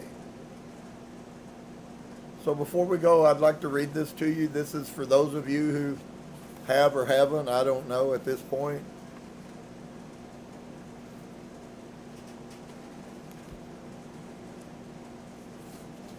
I think it's always relevant that we remind ourselves what sin is. Remember, sin is transgression of the Torah. The Torah is the covenant Yehovah made with humanity, and it's 10 Hebrew words. Those 10 Hebrew words encompass everything that life exists in. I am Elohim, your Elohim, who liberated you from the land of Egypt, from a house of servitude, from a house of being a slave.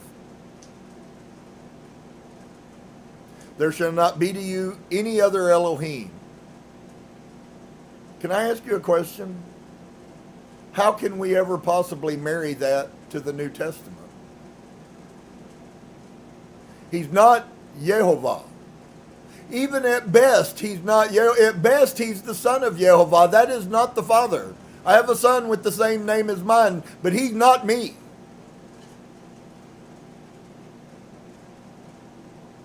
There shall not be to you other Elohim.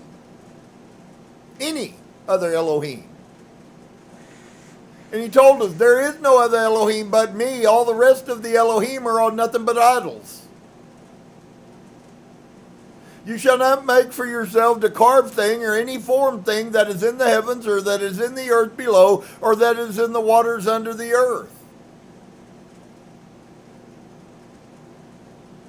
You shall not bow down to them, you shall not serve them, because I am Elohim your Elohim. Sanctify the seventh day. 6 days I made the heavens and the earth and all that is in them, and I ceased on the seventh day. Don't do your own will. Don't do your own pleasure. In many sects, they will not even allow you to open a cell phone or a computer on the Shabbat. And you know what? I believe that's probably right. You're not doing Yah's will when you're playing on your phone. In fact, the last thing in the world we're thinking about when we do that, and I've been guilty of it, so I'm not fussing at anybody. I'm talking to all of us.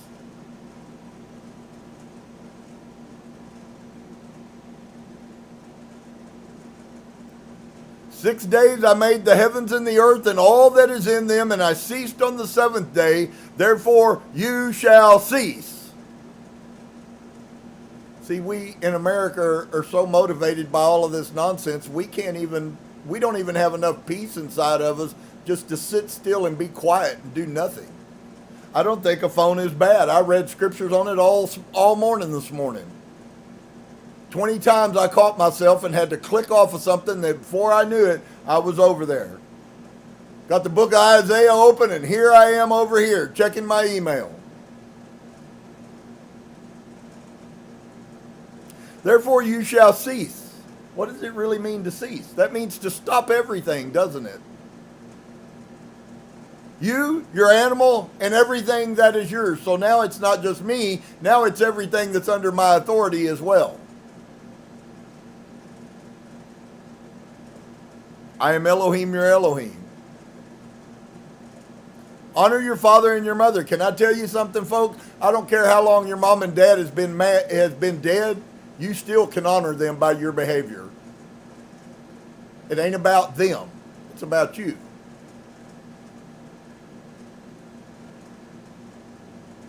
You shall not kill the soul of your brother, which is 10 times worse than murdering them.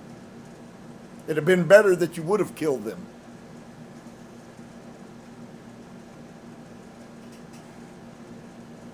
You shall not commit adultery with the woman of your brother. You see, he just explained to you, he gave you the perfect 10-word definition of what adultery is. And it doesn't have to be your physical blood brother. Spiritual brothers are greater. There's a whole set of rules about how all of that works.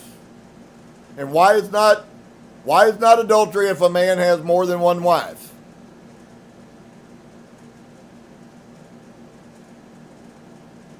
Committing adultery is being with the woman of your brother. When a certificate of divorcement has been given, she is no longer the woman of your brother.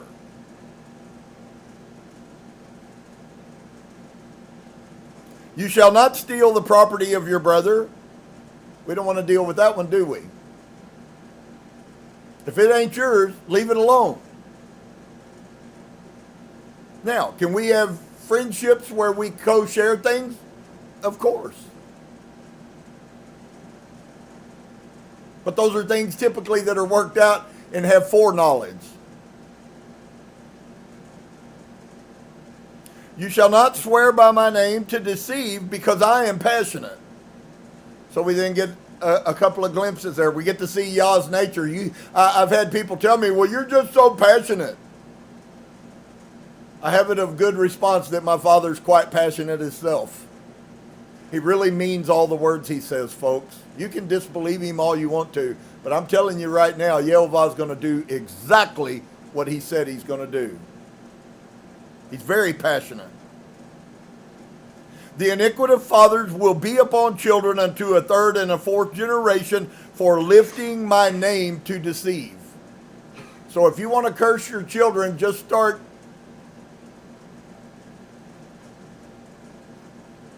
How many of you might stop for long enough to recognize that most of this society does exactly that?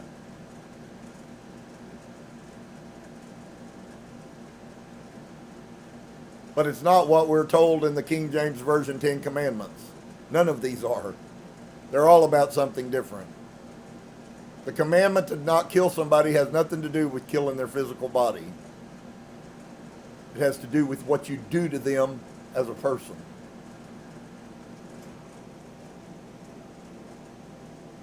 You shall not respond against your brother with a testimony of deceit. I am Elohim, your Elohim. That's obviously bothersome to him. Mostly because you're a liar. You shall not desire your neighbor's woman, his servant, his maidservant, or anything that is his. I am Elohim, your Elohim. You shall not hate your brother in your heart. I am Elohim, your Elohim. Elohim spoke these 10 words. You want to know what the covenant we have to live by? It's all life encompassing, but it's all can be written on one page. It didn't need 5 books. If your heart was right, you would look at yourself and you would be able to judge and discern. You would be able to stop yourself without having to have books to tell you what is and what isn't. That's why he tells us in multiple places I've exposed to you that the righteous will know when they've sinned. You cannot imagine how many people that I have had to point out over 25 years that I've pointed out their errors and they said, oh, well, I had no idea that that was a sin. Oh, I'm sorry, I didn't know I was doing that to you. I really never think about you or care about what happens to you, so I just do whatever fits me.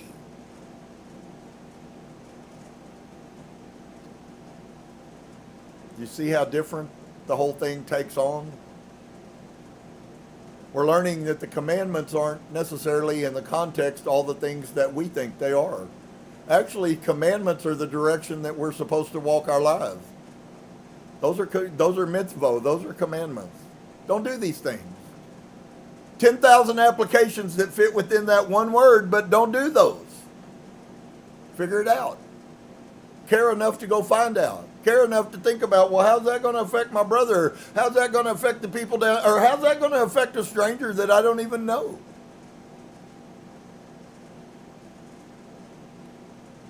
See what I'm saying? Yah wants us to take the responsibility for his word, because only people who take responsibility for his word really care about his word in the first place.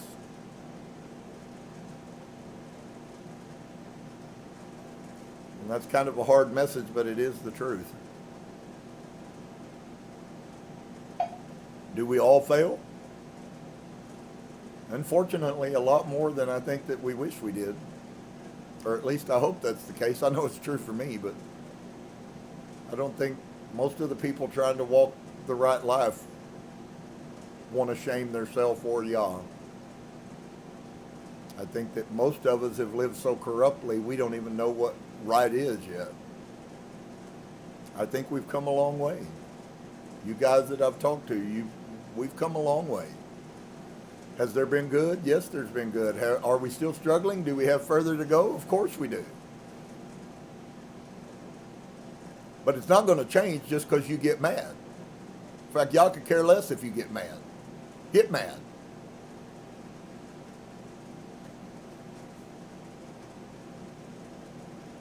But we got to decide who we're going to be. And so I hope you'll make the right decision. Vitally important for all of us.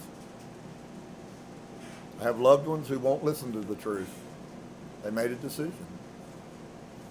What do you do with people that make that decision? You leave them to it. Nothing you can do to help them.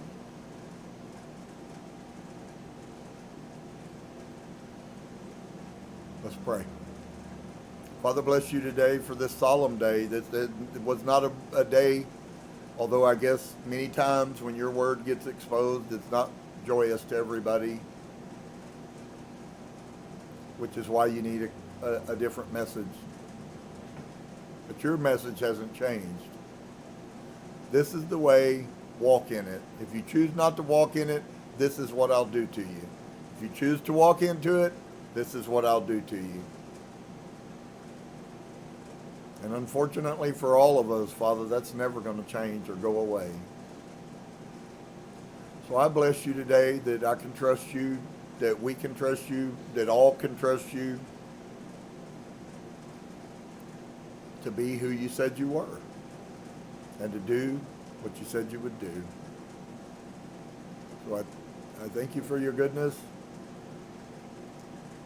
Please help us. Please accept us. I hope that there are other people who inside of them are crying out to you. I have been the whole time. Please, Father, help me.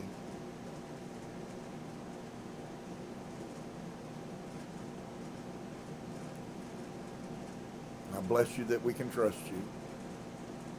I'm sorrowful for our failures. But I thank you for your goodness. Amen. Michael.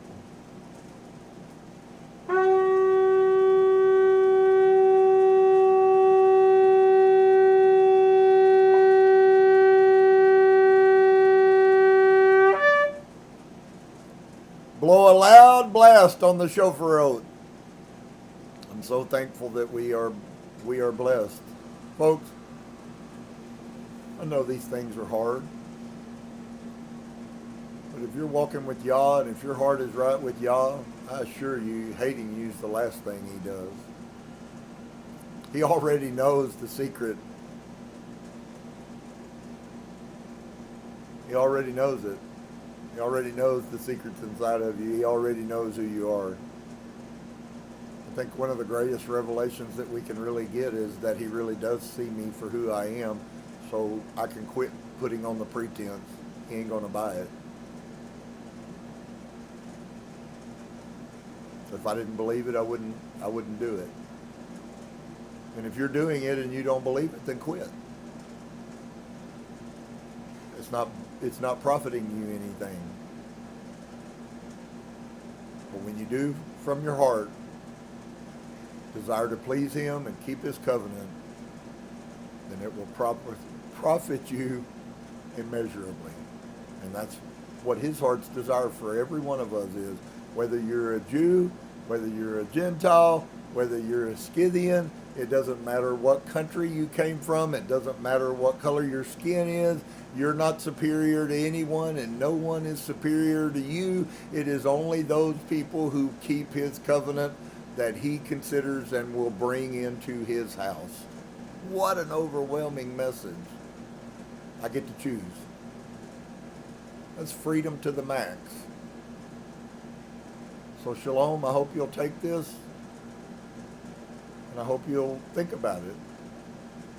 If you do, wonderful. If you don't, wonderful. Because Yah hasn't changed either way. So shalom to each and every one of you. We'll be back on Wednesday night at 7 o'clock. We're going to be back in Ecclesiasticus. Wisdom that tells us all of our corroborating things. I promise you we won't read anything that we didn't read today in the wisdom. It's always the same thing, folks.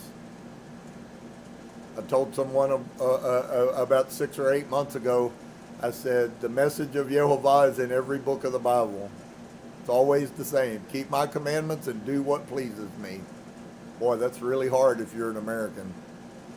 How about we only partially keep your commandments and I do what pleases me? That's the way we want, that's the Christian salvation that we love. And so let's dare to be different. Let's dare to trust him. And if we do, he'll bless us, and if we don't, then oh well. It really is infinitely more simple than it's been made for us. So shalom to you. May you feel his presence. I hope that you have, and I hope that you will. I hope that you will hear him speak to you and guide you into rightness. If something speaks to you and tells you you don't have to keep the Torah, you might want to be cautious. Shalom.